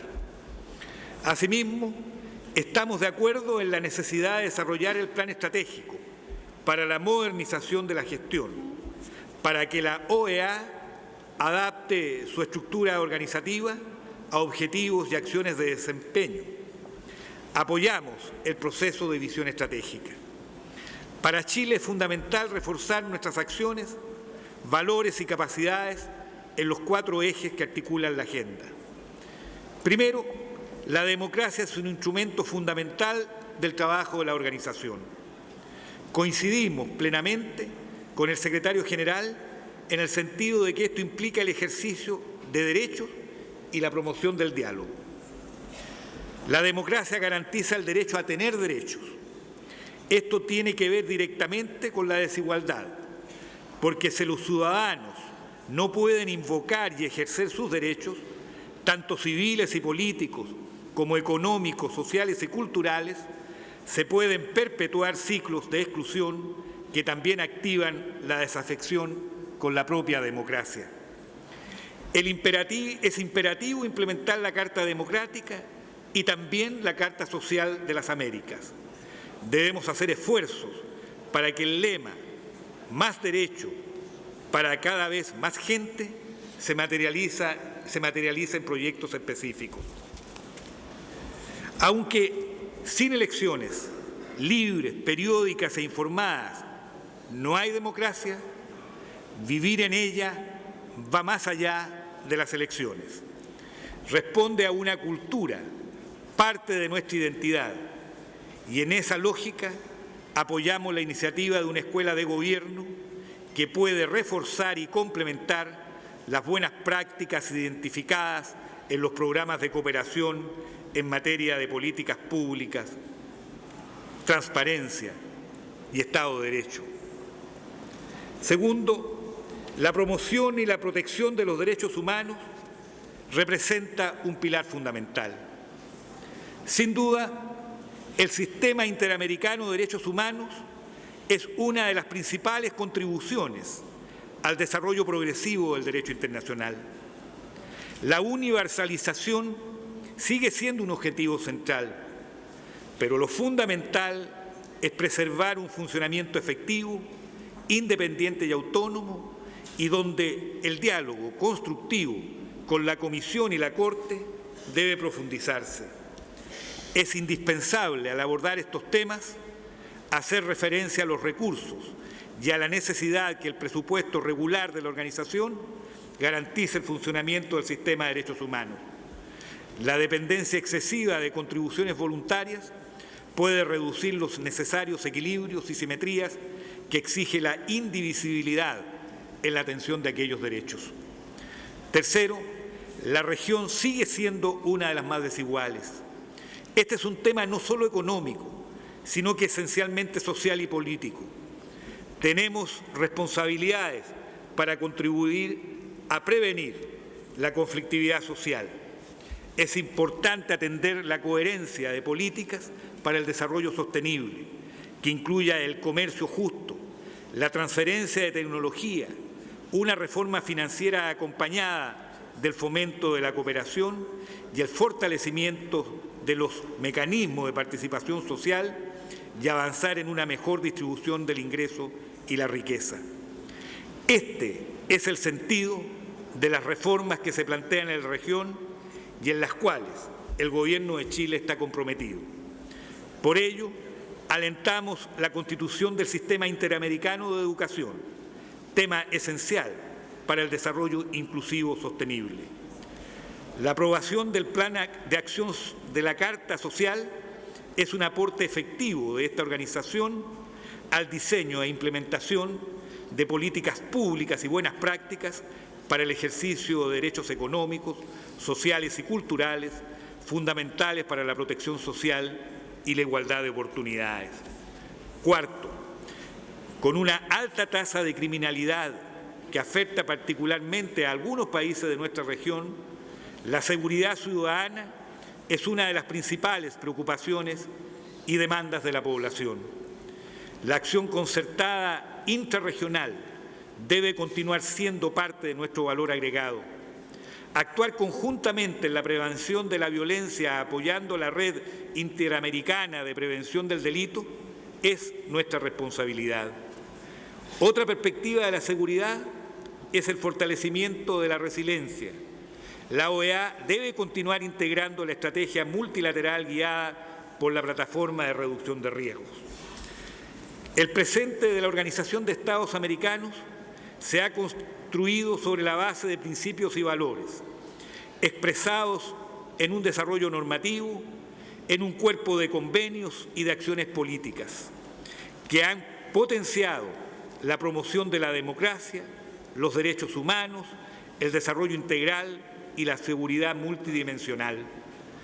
La reciente Cumbre de las Américas marcó un punto de inflexión, como aquí ha sido resaltado, reconfigurando las relaciones interamericanas, no solo desde la perspectiva de la inclusión, sino también da paso a un diálogo integrador. Señor Presidente, el futuro de la OEA se basará en estos principios y valores compartidos. En este diálogo integrador, pero respondiendo a las prioridades, contextos y crecientes demandas ciudadanas.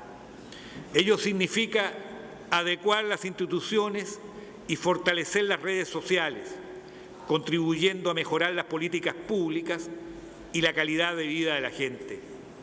Ese es el camino que nos invita la nueva administración, en la cual esta organización debe seguir cumpliendo su espíritu fundacional, como el foro político por excelencia de las Américas.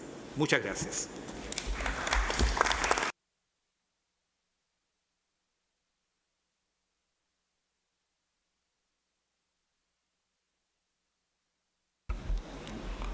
Je remercie le distingué délégué de l'Argentine et du Chili, excusez-moi, et nous passons la parole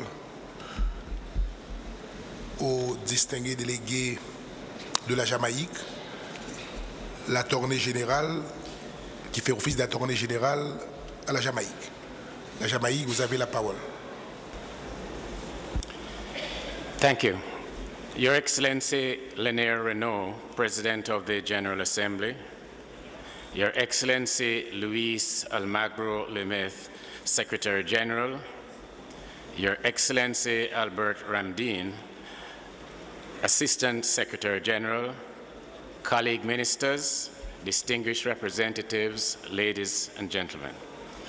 It is indeed a great honor for me to join you at this important juncture in the history of the OAS.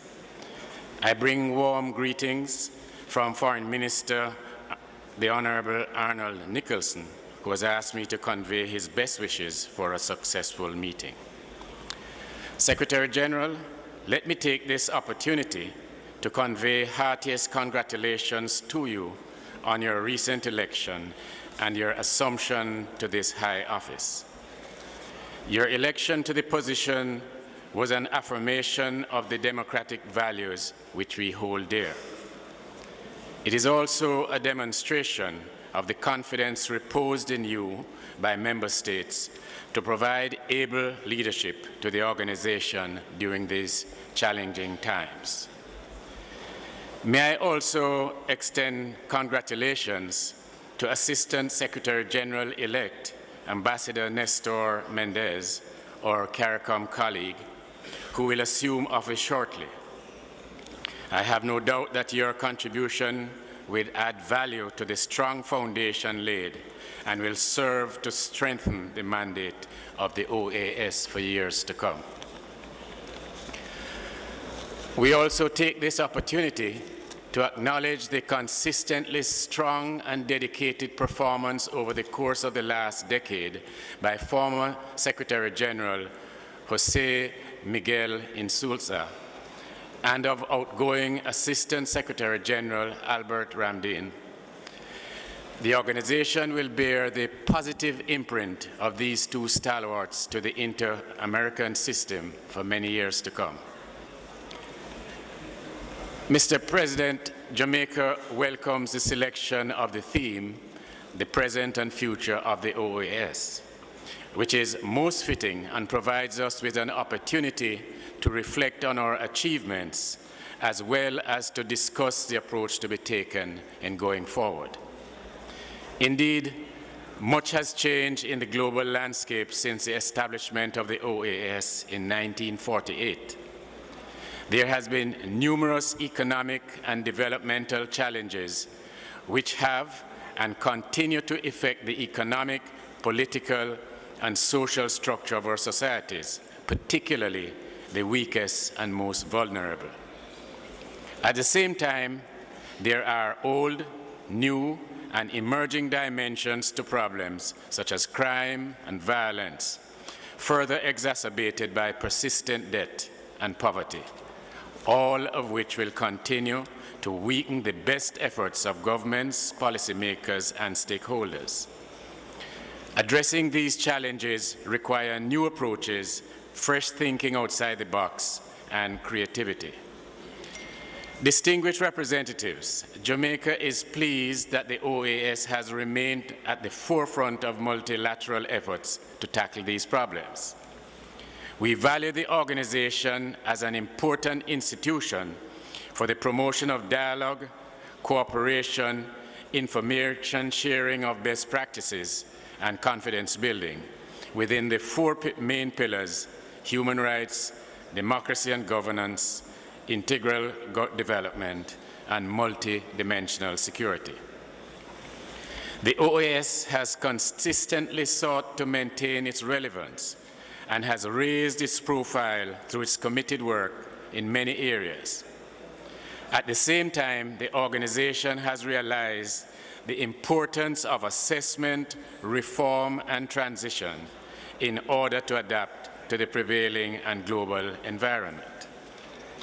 Mr. President, Jamaica has actively participated in the work of the organization over the years and has benefited from OAS projects in various fields, including education, science and technology, social development, human resource development, security, energy, environment, and disaster management. We had the opportunity to meet with representatives of the OAS last year when a team conducted an on-site visit to Jamaica to follow up on the implementation of the Inter-American Convention Against Corruption.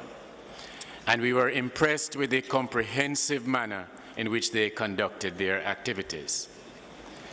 Jamaica is also pleased to assist in furthering the work of the OAS through its current chairmanship of the Committee on Juridical and Political Affairs. This is a demonstration of our long-standing commitment to cooperate on important issues such as the promotion and protection of human rights, which is enshrined in Jamaican's Constitution and is reflected in the National Development Goals, Vision 2030. We recognize and appreciate the importance of the inter-American human rights system and are pleased with the robust discussions which have taken place in the Permanent Council in relation to the reform agenda. We firmly believe that states should continue to work to ensure that as many OAS members as possible get the opportunity to take part in the work of the Inter-American Commission on Human Rights. In this regard, Jamaica fully supports the placement of highly competent and qualified persons on the Commission and takes this opportunity to reiterate the value of substantial common law participation in the committee's work. Secretary General, we note that your administration to promote more rights for more people during your tenure. This is certainly a positive signal which Jamaica supports wholeheartedly. As you know, Jamaica's foreign policy includes an approach which rejects discrimination in any form and which strives for social and economic equity for all. We have remained steadfast in our support for the rule of law, respect for human rights, non-interference in the affairs of other states, and the promotion of peace, justice, equality, and human development. Our hope is for a world that unites strength to maintain international peace and security and promote the advancement of all peoples. For this reason, distinguished representatives, it is most heartening to witness the new spirit of cooperation and unity in the region, which was clearly displayed by the United States of America and Cuba at the historic 7th Summit of the Americas held in Panama City, Panama in April. Cuba's reintegration in the hemispheric system is undoubtedly a vital step towards peace, development, and progress in the region. I therefore commend you for your interest in working to the extent possible to enable the full integration of Cuba into the OAS. In this regard, we'll be on the right side of history. Distinguished representatives, a revitalized OAS offers much promise for our respective countries and the region. Jamaica therefore supports the efforts which are intended to reinvigorate the OAS programs and projects. We take note of the continuing discussions on organizational change and express the hope that these will be fruitful and productive. We are, however, constrained to remark that there is virtue in pursuing organizational change in a structured and highly consultative manner, which relies on the experience and expertise of persons who have worked within the OAS system and who have detailed knowledge of the organization's strengths and deficiencies. When, for instance, we seek to do away with particular offices and secretariats or to create new ones, this must be done after careful consideration of causes and consequences. And at each step of the way, the restructuring process should be subject to the will of the Permanent Council acting on behalf of the General Assembly. Here I wish to refer to the strategic vision adopted by the special session of the General Assembly in September 2014, which outlines a basic plan for guidance, the future of the organization, and to express support for the management modernization plan and elements that can prove useful in a more efficient and effectively managed organization. At the same time, we acknowledge the financial challenges of the organization and are aware that it will take discipline on the path of both Secretariat and the member states to bring the OAS back on a stable financial footing. In this regard, I note that the report of the Auditor General calls for certain measures to be adopted and implemented, and express Jamaica's support of those steps that will place the organization on firm foundation. In considering the revitalization of the OAS, Jamaica calls for continued recruitment of professional staff with the requisite language skills and appropriate geographical representation who will bring added values to the OAS and serve the best interests of member states. In addition, we reiterate our desire for priority to be placed on the development pillar, as well as on the continuation of OAS support for small projects which may be at risk of discontinuation. CARICOM states, including Jamaica, regard this of foremost importance and anticipate that the necessary support will be provided to carry on this valuable work. Distinguished representatives, Jamaica firmly supports the Organization of American States and its principles as expressed in its charter. We review the OAS as integral in the strengthening of multilateralism, a key part of Jamaicans' foreign policy. Jamaica remains as committed today to the organization as it did back in 1969 when it first became a member, and will, through constructive dialogue, continue to ensure that the relationship remains strong and mutually beneficial. As we continue our journey together as a family of nations in pursuit of development for our region, let us not be daunted by the numerous challenges that face us. Let us stand ready to collaborate in the revitalization of this important organization. I thank you for this opportunity, Mr. President.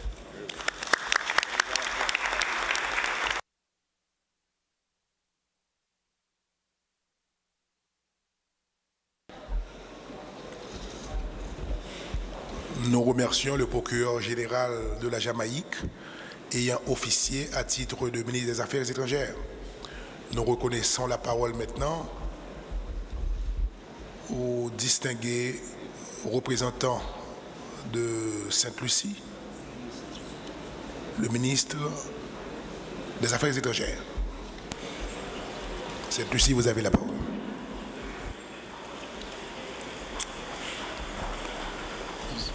Mr. Chairman, Minister for Foreign Affairs of Haiti, distinguished ministers of foreign affairs and heads of delegation, Secretary General Luis Almagro, Assistant Secretary General Albert Ramdin, ambassadors, permanent observers, delegates, invited guests, ladies and gentlemen.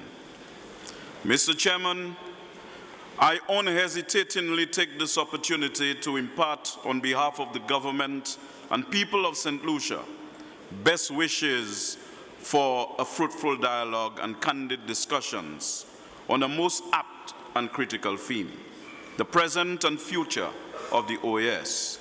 That should yield a clear and distinct path forward for this organization. Permit me also to welcome Secretary General Almagro to his first General Assembly as our pilot in command of the vessel of democracy, integral development, hemispheric security, and human rights of the General Secretariat. St. Lucia gives the pilot in command the undertaking that it is not going to be an unruly passenger during this flight. Rather, the delegation of St. Lucia looks forward to working closely with the Secretary General as one of the 34 navigational instruments that will assist the organization and the Office of the Secretary General in charting a new and relevant trajectory for this organization. Because, Mr. Chairman, for an extensive period, The discourse on the OAS centered on its overall relevance, the internal difficulties experienced at the Secretariat, poor finances, and inefficiencies and its inability to respond to current challenges in the hemisphere. In very recent times, however, with concrete proposals and measures, notably the adoption of the strategic vision and management and modernization initiatives, there has been a positive shift towards rejuvenation of the OAS, to return it to its pivotal role as the hub for hemispheric debate and cooperation. Mr. Chairman, the OAS as the oldest regional organization, although not in the luxuriance of its youth, must demonstrate its continued flexibility to adapt to change with a renewed focus on strengthening a collaborative partnership between the General Secretariat and the member states.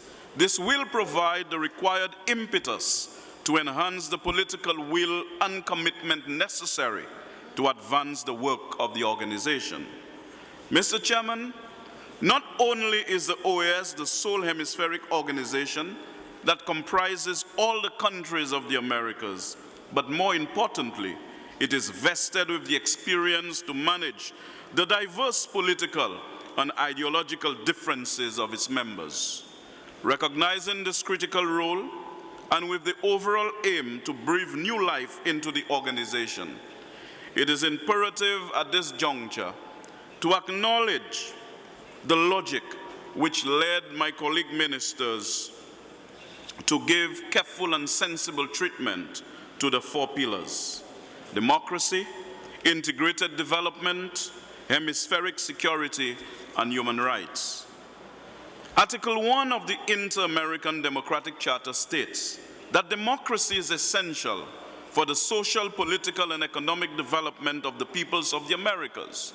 The importance of this charter, which is our shared commitment to defend the rights and freedom of democracy, has ensured that we remain active participants and promoters of democratic governance. Hence, I state categorically, without any fear of contradiction, that the Americas remain one of the most democratically stable regions in the world. Not even the best spin doctors of our day can refute this argument. By way of example, the OAS has served member states in their efforts to foster good governance, as well as provide assistance during challenges to democracy. The government of St. Lucia asserts that electoral observation missions remain one of the principal mechanisms in which the OAS promotes democracy in the region. These missions not only legitimize the electoral process and offer recommendations to improve election processes, but serve to promote the overall integrity of elections. Mr. Chairman, development has been a focus of this organization, as evidenced by the theme for last year's General Assembly, Development with Social Inclusion, while the 7th Summit of the Americas centered on prosperity with equity. Poverty, inequality, unemployment, social exclusion, and marginalization serve as destabilizers in countries and cause serious injury to democracy. It is therefore of tremendous import to guarantee that the basic human needs of the most vulnerable are met while empowering our people through the implementation of poverty alleviation and development initiatives. The OAS has been mandated to assist its members in this very effort. Consequently, Mr. Chairman, any discussion on the future of the OAS must recognize that integral development is a core pillar and must assume its rightful position within this organization. Most importantly, the budget of the development agenda should reflect this reality.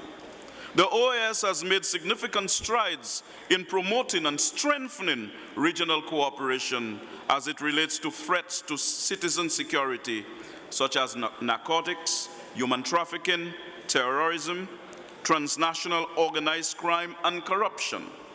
The creation of the Secretariat for Multidimensional Security continues to be one of the most important contributions of the OAS to address insecurity in the region.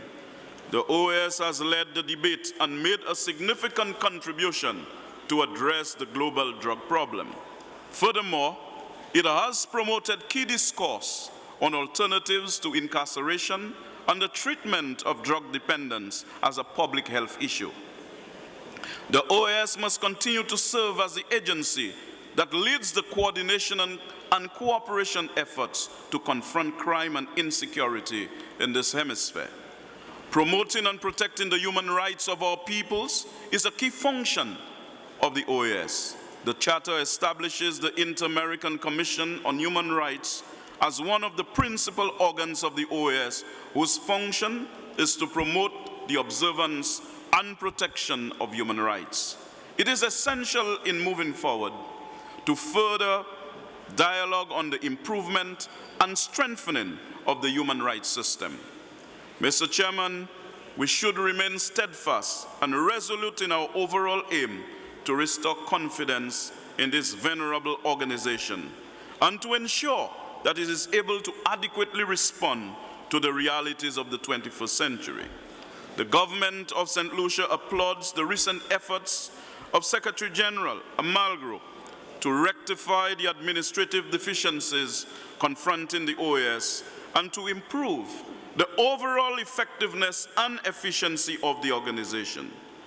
The creation of the post of Ombudswoman is a step forward in the right direction. There is an unmistakable need to employ proper financial management techniques, minimize red tape and bureaucratic redundancy, and to ensure that accountability and transparency form the basis of the required review and reform process. As I prepare to close, Mr. Chairman, I accentuate the fact that the OAS has positively moved this region forward and contributed to the socio-economic advancement of our countries.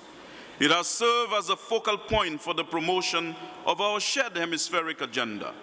The government of St. Lucia pledges its absolute commitment and support and commends the recent decisive and concrete measures that have been adopted to reform the organization. We appreciate that this is work in progress, but confident as we take our mental flight into the future of a stronger, more dynamic, vibrant, relevant, focused organization, readily able to respond to the needs of its member states in an ever-changing global environment. Finally, to explore the fascinating possibilities of our OAS, we must resist the gravity of the average and avoid the turbulent clouds of the lower political airspace. We must climb to new altitudes where needless political warfare, harsh rhetoric, and old Cold War postures remain way below us. Instead, when future generations read our deliberations, they should be a survey of contending views and ideas. It is easier for a camel to pass through the eye of a needle than for this OAS to migrate to the silent continents of eternity. Long live the Americas, long live the OAS. I thank you, Mr. Chairman.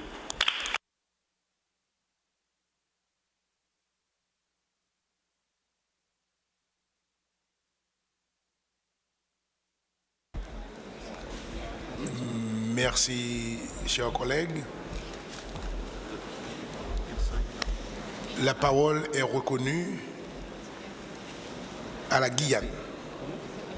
Aujourd'hui, la Guyane est représentée par le vice-président, avec aujourd'hui le chapeau de ministre des Affaires étrangères. Monsieur le vice-président, vous avez la parole. Je vous remercie, Monsieur le Président. Mr. Secretary General, Mr. Assistant Secretary General, distinguished colleagues, distinguished foreign ministers, Your Excellencies, permanent representatives, honorable alternate representatives, distinguished permanent observers, special invitees, ladies and gentlemen, I might add comrades. Please permit me to congratulate you at the outset, Mr. Chairman, upon your election to preside over the proceedings of this the 45th Regular General Assembly. My delegation is convinced that your considerable experience and well-known acumen will help you guide our deliberations towards a positive and productive outcome. May I ask, Mr. Chairman, may I add, Mr. Chairman, that it is with much satisfaction that my delegation takes its place at this historic assembly. That satisfaction is due to the fact that the assembly is being convened following the reaffirmation of our democracy reflected in national elections on May the 11th, which resulted in a change of government after a period of some 23 years in Guyana. The General Assembly, therefore, affords me the first opportunity to make the acquaintance of some and to renew friendships with other distinguished fellow ministers from throughout the region. I thank them for their cordial greetings, and am honored to be a participant in our collective enterprise to strengthen the prospects for peace, development, democracy, and security for all our peoples. Mr. Chairman, one example of the tangible worth of this organization is the role played by the OAS Electoral Observation Mission in our national elections. On behalf of the government and people of Guyana, I take this opportunity to express sincere appreciation to the OAS, to the entire observation mission, and to the states which contributed to it. Their valuable contributions went a long way to underpinning our electoral and democratic processes. The elections and their outcome have energized our society. The electorate has bestowed on the new administration a mandate for political and social reform and has set the stage for a much-needed national democratic renewal. This process will involve the launch of local government elections following a lapse of over 2 decades. It will also see the pursuit of inclusionary democracy aimed at overcoming historic social and community divisions.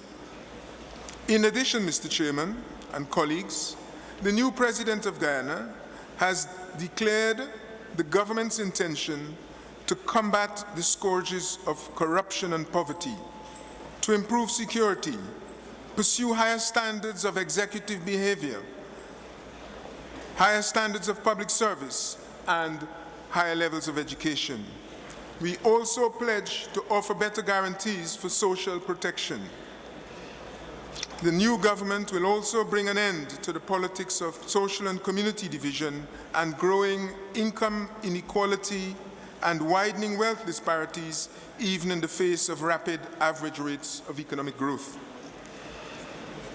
In publicly expressing our support for the OAS, the government of Guyana wishes to congratulate Ambassador Luis Almagro upon his installation as Secretary General of the organization. Our national agenda mirrors those very commitments articulated by Secretary General Almagro during his installation ceremony on May 26 last, when he undertook to improve democracy and good governance, create better conditions for development, reduce inequality, advance human rights, and fight corruption. Given that the agenda of the OAS so closely parallels that of Guyana, the incoming Secretary General and his administration consequently enjoy Guyana's full support and solidarity in their leadership of this organization and in their efforts to better manage and rapidly modernize it. I wish to also acknowledge the contributions of the outgoing SG and his team to our collective endeavor. In this vein, we wish to reiterate the importance of the ongoing processes of management reform, the mandate prioritization process, the need for efficiency, transparency, and accountability, and the need for a sustainable solution to the recurrent budgetary constraints. Mr. Chairman, the new government of Guyana, under the leadership of His Excellency President David Granger, is strongly and unequivocally committed to the goals and ideals of the OAS. We join you, colleagues, in the efforts aimed at ensuring that essential purposes and ideals of the organization remain consistent and undiminished. The vital function which this organization must exercise in order to ensure the preservation of regional peace, security, and stability is unequivocal. Stability, security, and peace in our hemisphere cannot be maintained, nor can integral development be achieved unless all nations observe international law and faithfully adhere to their treaty obligations. Guyana strongly rejects all aggressive and illegal actions which affect the sovereignty and territorial integrity of states, and more so, those measures that involve the threat or use of force. We call attention to the principles that underlie the OAS Charter relating to the settlement of differences between states by peaceful means, and urge all member states to honor the provisions of the Charter which uphold these basic principles of international law and which are in our collective interest. In conclusion, Mr. Chairman, I wish to recognize and express appreciation to former Secretary General Jose Miguel Insulza for his sterling service to our region. I also wish to thank outgoing Assistant Secretary General Albert Ramdin for the services rendered during his tenure. We warmly welcome the assumption of office next month of our CARICOM colleague, incoming Assistant Secretary General Ambassador Nestor Mendez, with whom we shall work closely and to whom we will render our fullest cooperation and support. I thank you.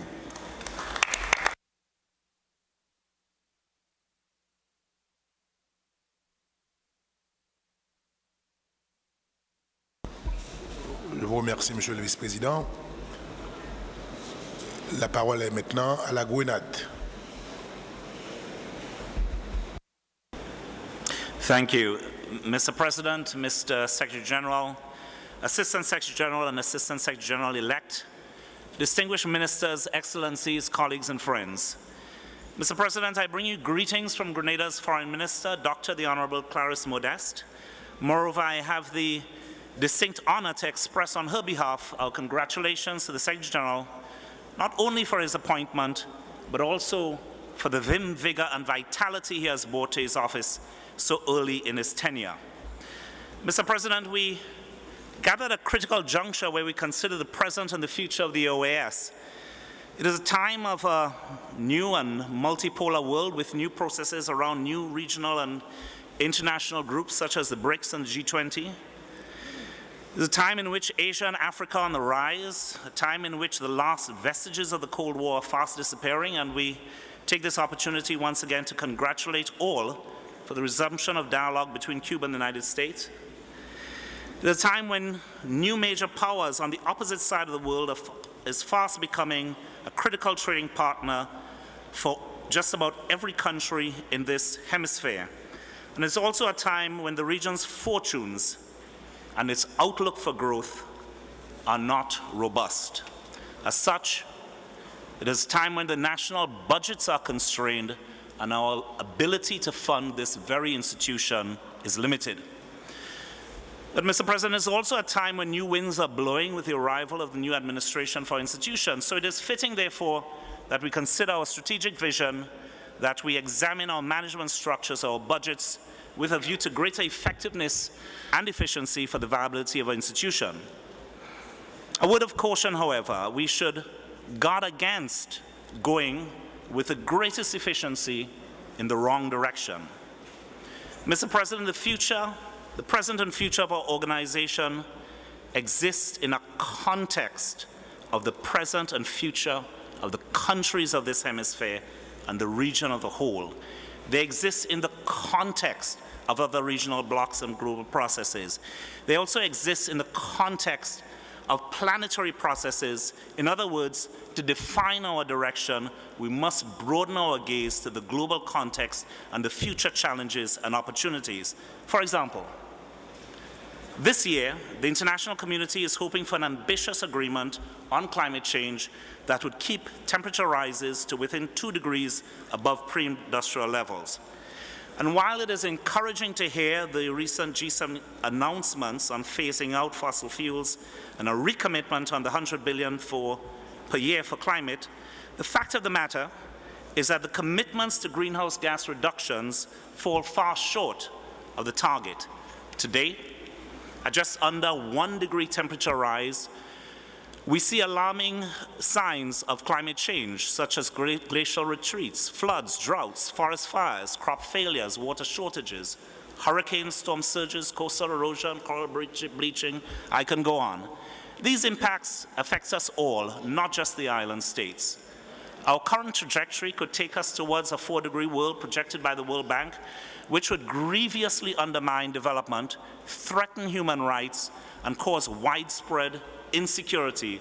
In other words, Mr. President, the very pillars we seek to uphold will crumble while we continue to prune our institution. Needless to say, inequality, the chief underlying disease of our hemisphere, would be worsened by climate change.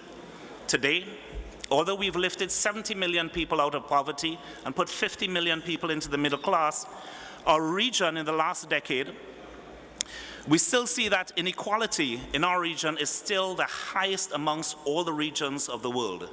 Mr. President, listening to the many substantive contributions of our learned colleagues around the room, we already know that inequality combined with a lack of opportunity are the greatest contributors to the scourges we face: the drug trade, violence, transnational crime, and the highest homicide rates in the world. These are the symptoms of a cancer that invades and distorts our judiciary, law and order, human security, human rights, and democracy itself. Inequality is the predisposing illness through which this cancer spreads across our region. We cannot fight inequality with words and vacuous rhetoric. And we know that wealth redistribution has its limits. We have to deal with inequality by fostering growth. According to the World Bank, to bring inequality in line with other regions, Latin America and the Caribbean will need to grow by 7%. But the trajectory so far is for less than 3%. Other regions are showing higher growth prospects and are attracting more investment. We were just in the Middle East a couple of weeks ago, meeting with one of the world's largest sovereign wealth funds. And apart from a few countries in our hemisphere, by and large, this hemisphere as an investment destination was, I'm afraid to say, irrelevant. Now, let me temper my words and say certainly not a priority. This means that investment and jobs are going elsewhere, to MENA, to Asia, to Africa. It means we are losing jobs in the Americas, and loss of jobs will foster further inequality. We will then enter a downward spiral of insecurity, threats to human rights and to democracy. As our national budgets become constrained, we will have less and less money for this organization. This means that more and more budget cuts of the future will become a reality. We could find ourselves going from a 4-pillar organization to a 1-pillar organization, or an organization with no pillars at all. I say this to emphasize the need for growth to address the scourges we face, the need for growth to strengthen the 4 pillars, the need for growth to overcome the budgetary constraints of our organization.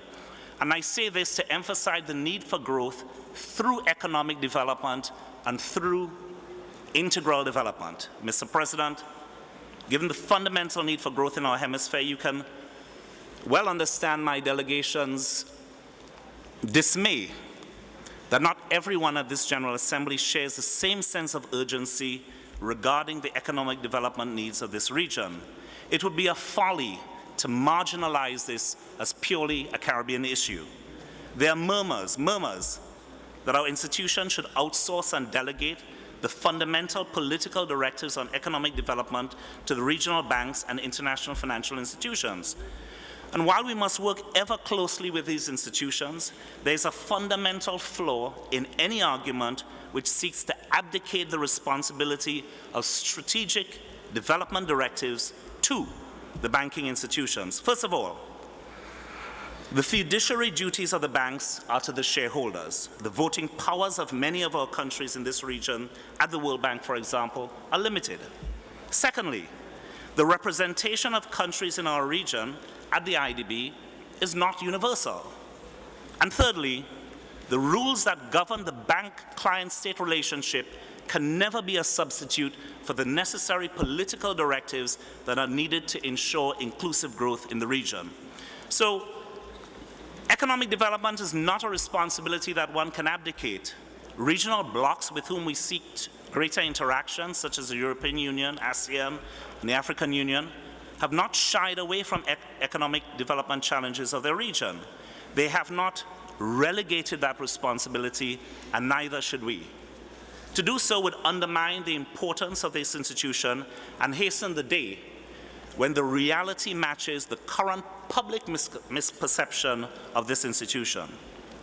Finally, Mr. President, there's an alternate reality where we can take on the challenges of inequality and the opportunities for shared prosperity.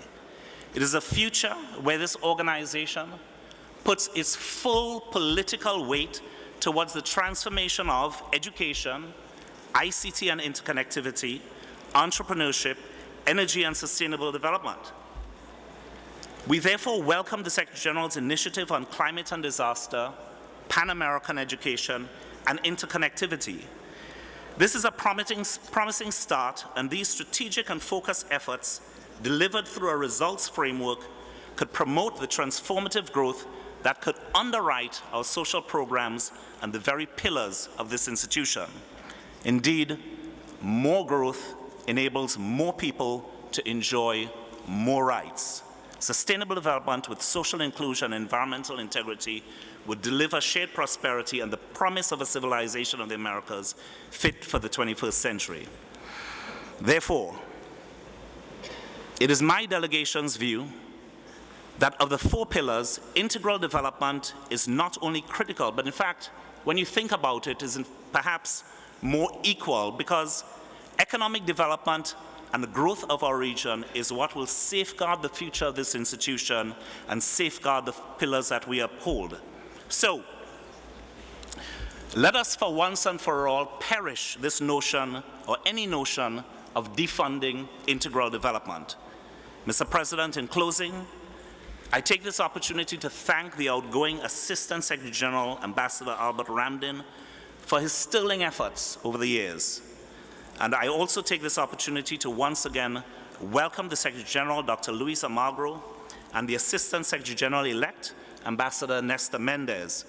I wish to assure them of Grenada's full and ongoing support, and we wish them every success as we together shape and build a new and robust institution commensurate with the challenges that lie ahead. Thank you very much.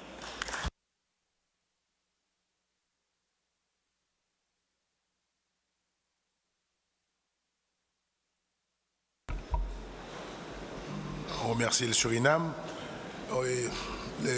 Maintenant, la parole est au Suriname.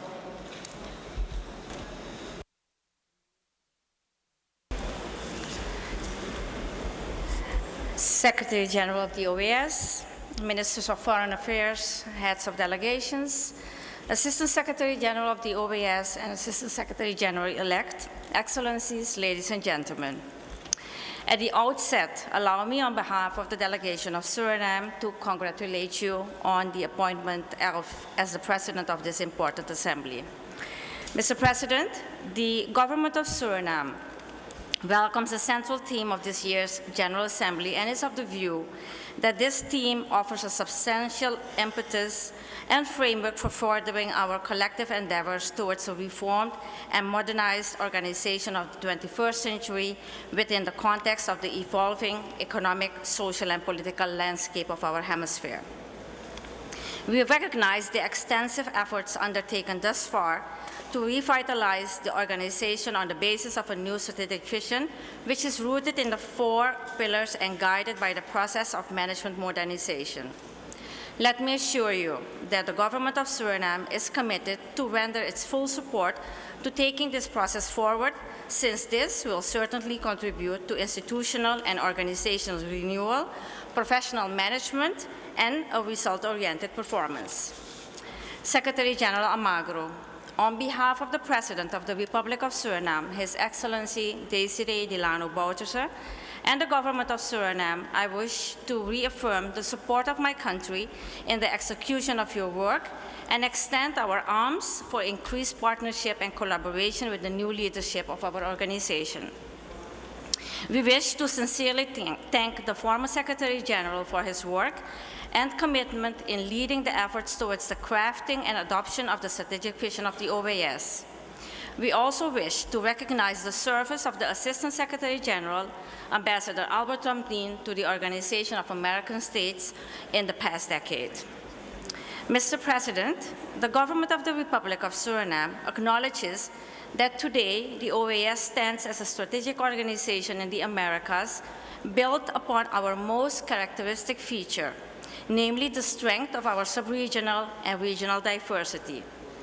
With this undeniable hemispheric characteristic, the Organization of American States has witnessed much success in not only transforming our economic, social, and cultural, as well as political diversity into strengths, but also in crafting a unique regulatory and institutional framework which now functions as a leading inter-American space for unrestrained political dialogue and policymaking. We are certainly in a position of strength on a number of fronts and find ourselves at the crossroads as we move towards the strategic vision that promises to further reaffirm the important role that the OAS fulfills in the hemisphere. Suriname is of the view that in the current process of restructuring, it is imperative that we ensure that a renewed OAS is better positioned to meet the challenges of the contemporary realities of our member states.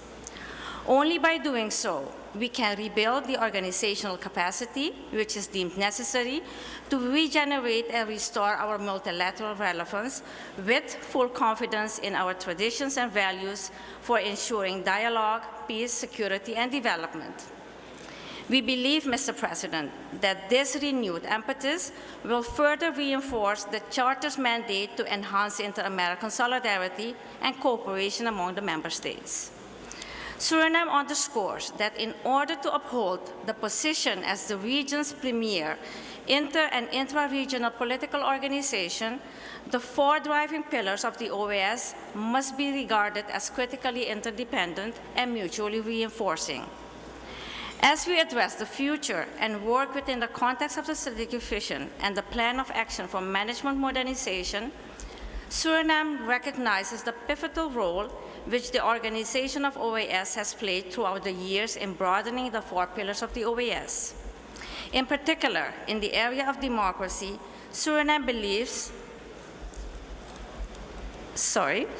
wishes to underscore the accomplishments of the OAS, particularly through electoral observation missions. Just recently, on May 25th, Suriname experienced yet another true celebration of democracy through the general elections held on that day.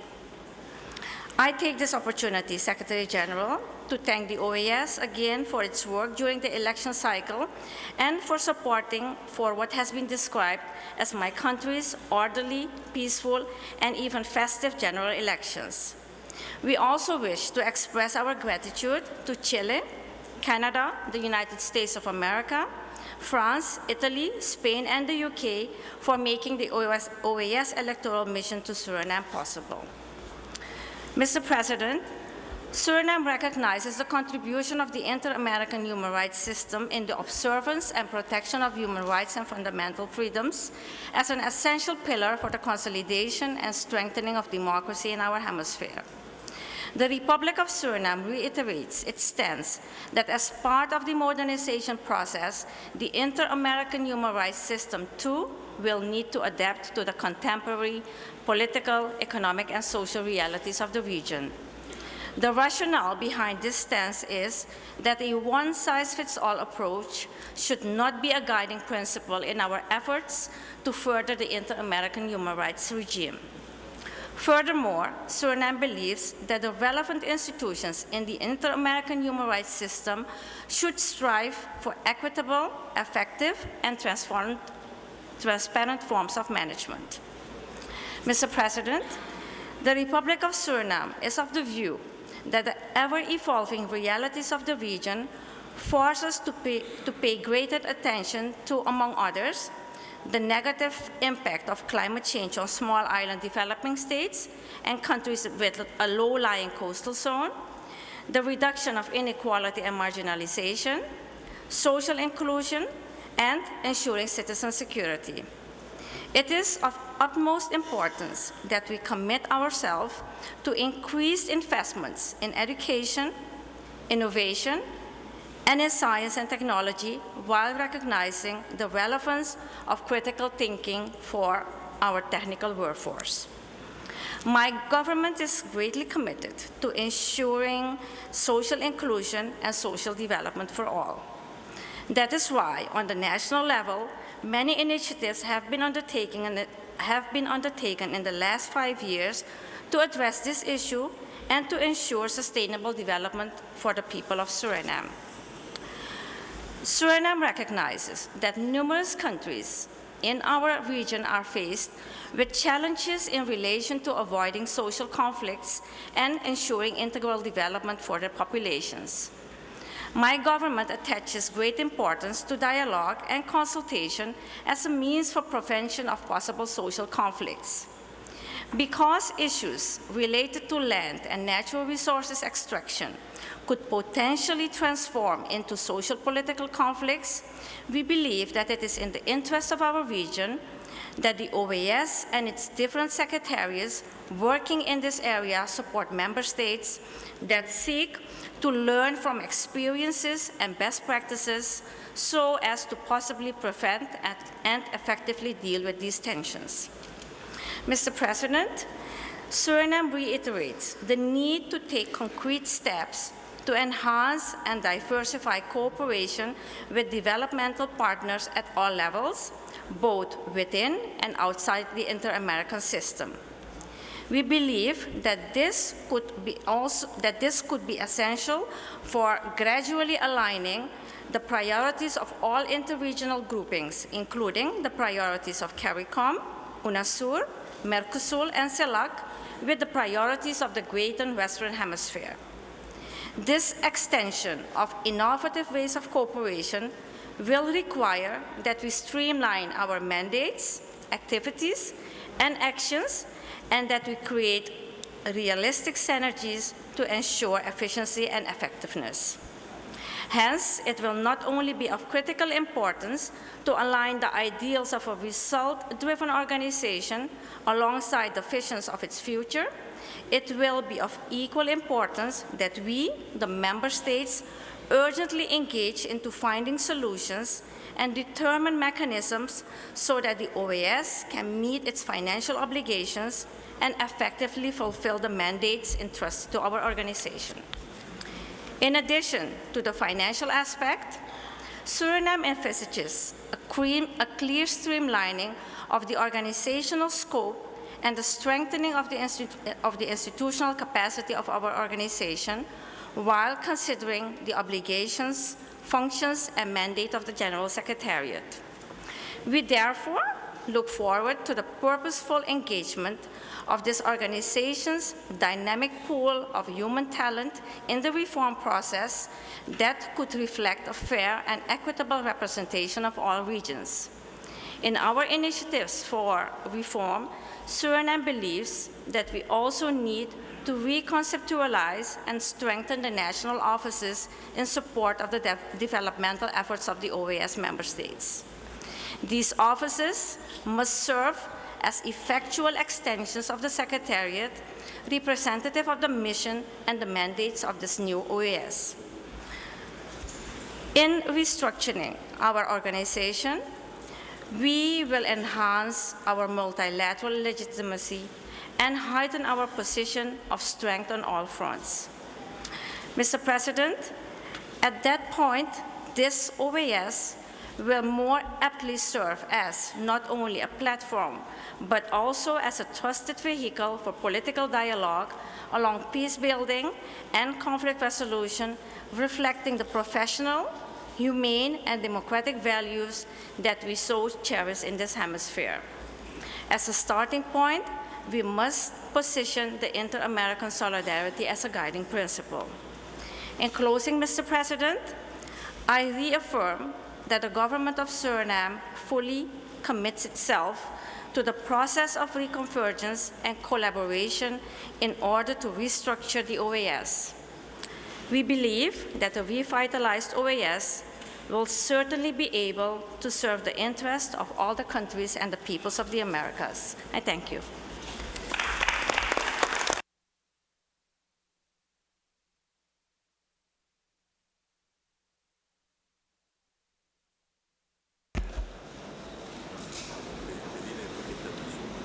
On remercie le Suriname. Maintenant, le Belize. Vous avez toute l'attention de la 45e Assemblée générale. Vous avez la parole. Thank you, Mr. President. His Excellency Luis Almagro, Secretary General, Assistant Secretary General, His Excellency Albert Ramdin, Assistant Secretary General-elect, His Excellency Nestor Mendes, foreign ministers, heads of delegation, other officials and members of delegations and of the OAS, permanent observers, ladies and gentlemen, good afternoon. I join with all preceding speakers in warmly congratulating you, Mr. Leonard Renault, upon your elevation to the position of President of this, the 45th regular session of the General Assembly of the OAS. I welcome and warmly congratulate our new Secretary General, His Excellency Luis Almagro, and our own native son, Nestor Mendes, Deputy Secretary General-elect, to the helm of this our prepared hemispheric political forum. I note with approbation that you both have been regaled with outpourings of goodwill by all our membership. Surely, if goodwill were the guarantor of success, your stewardship of this OAS over the ensuing 5 years would be assured. The very rich and spirited debate over the last 2 days disclosed that your selection to executive office has given rise to great expectation on the part of our membership. This disclosure prompted me to refresh my own memory as to the remit of the OAS. The strategic vision statement which this OAS adopted at its 44th regular session held in Asunción, Paraguay, defines its remit as follows, and I quote, "The OAS is a hemispheric political forum inclusive of all countries of the Americas, committed to the strengthening of democracy, the promotion and protection of human rights, the advancement of integral democracy, and the fostering of multidimensional security, all equal and interdependent, with justice and social inclusion for the benefit of the peoples of the Americas." Implicit in that statement, Mr. President, is the recognition that the responsibility, the primary responsibility for the attainment of the vision of the OAS rests and remains with member states, and that the role of the OAS is more in the nature of a facilitator, an advocate, an interlocutor. The OAS is not a wealth-generating enterprise, and it depends in large measure upon the financial support of member states for its viability. In order to be able to properly discharge its trust, it is legitimate, proper, and necessary that the OAS executive should desire to modernize and reorganize the General Secretariat in accordance with its strategic vision and for the strengthening of our inter-American system. In that endeavor, Mr. President, I would wish to give you my solemn assurance that the government of Belize will fully support that endeavor. Mr. President, in order to make a realistic assessment of the measure of success which one can expect in the future from a re-engineered OAS, it is necessary, in my view, to take stock of the present circumstances in our hemisphere. For it is these circumstances which will most influence the OAS in the realization of its strategic vision. A cursory survey of our present reality reveals that circumstances in the OAS, as well as in the vast majority of our member states, are not as auspicious. Both the OAS and most member states are perennially and seriously challenged by a paucity of capital, human, and financial. Indeed, the entire hemisphere is afflicted by an increasing plethora of problems, natural and man-made, some even constituting existential threats to the more vulnerable of our countries. In the face of these dire circumstances, there appears to be an absence of consensus in the hemisphere as to how best to treat with them. Indeed, there appears to be little or no political appetite to seriously inquire into the root causes of these scourges and to deal squarely and collectively with them. Let me hasten to say that I do not want this assembly to believe that I am beset by doom and gloom by referring to these circumstances.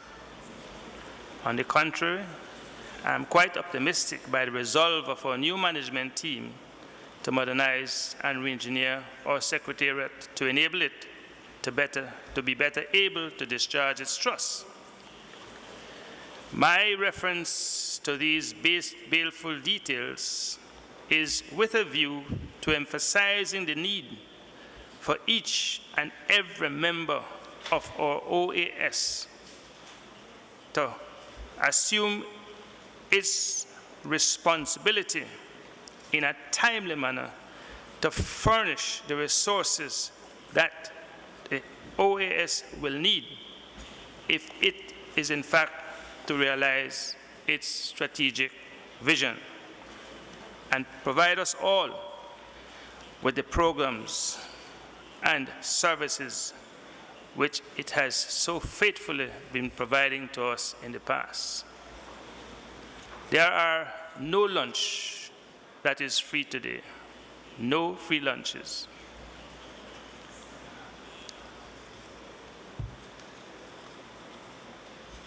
The region at this time is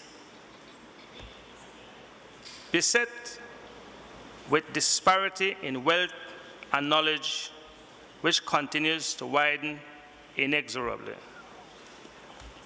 National governments are seriously challenged to protect their citizens from endemic violence and criminal exploitation, which is aggravated by the devastating effects of natural disasters such as floods, fires, hurricanes, droughts, pestilence, and diseases.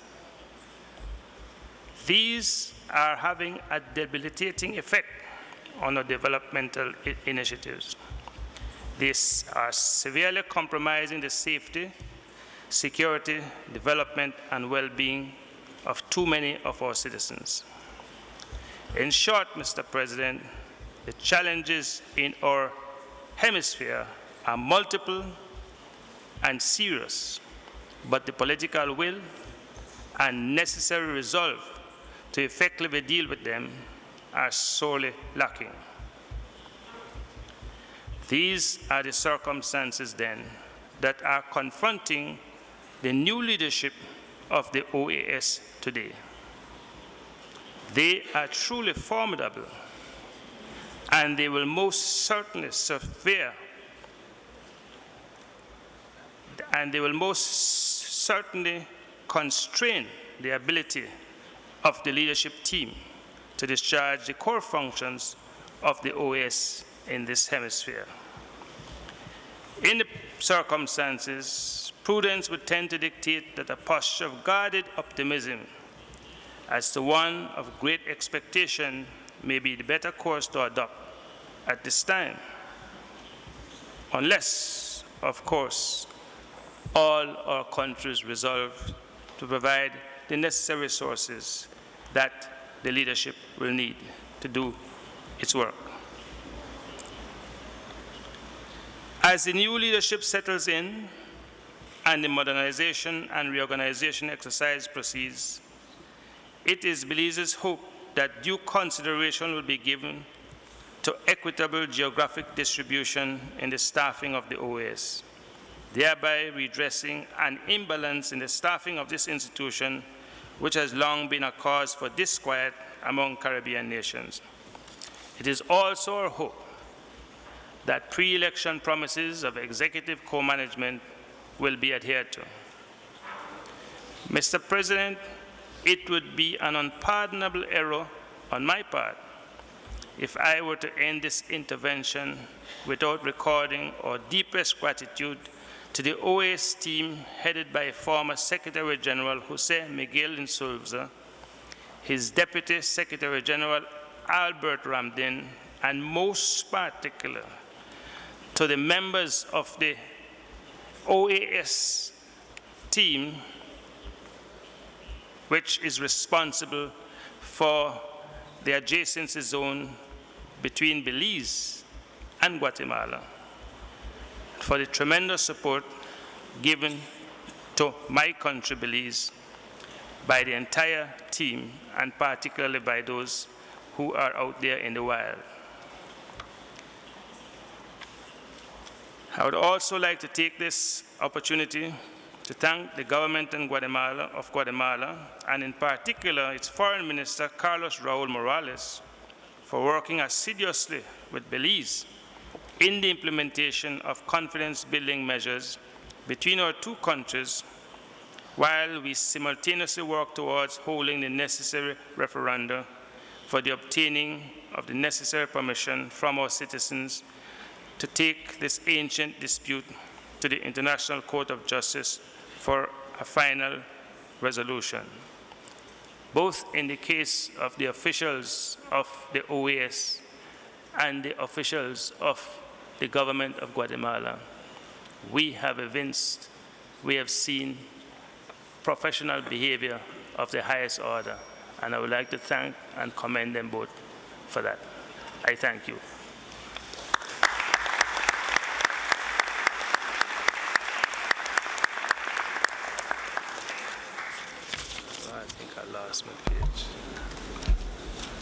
Le Belize, avec nos remerciements.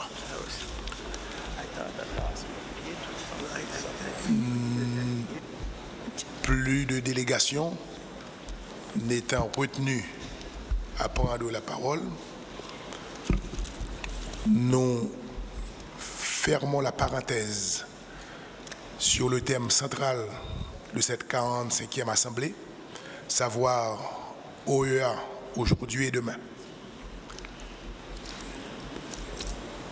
En fermant cette parenthèse, nous voulons assurer à toutes et à tous que les différentes interventions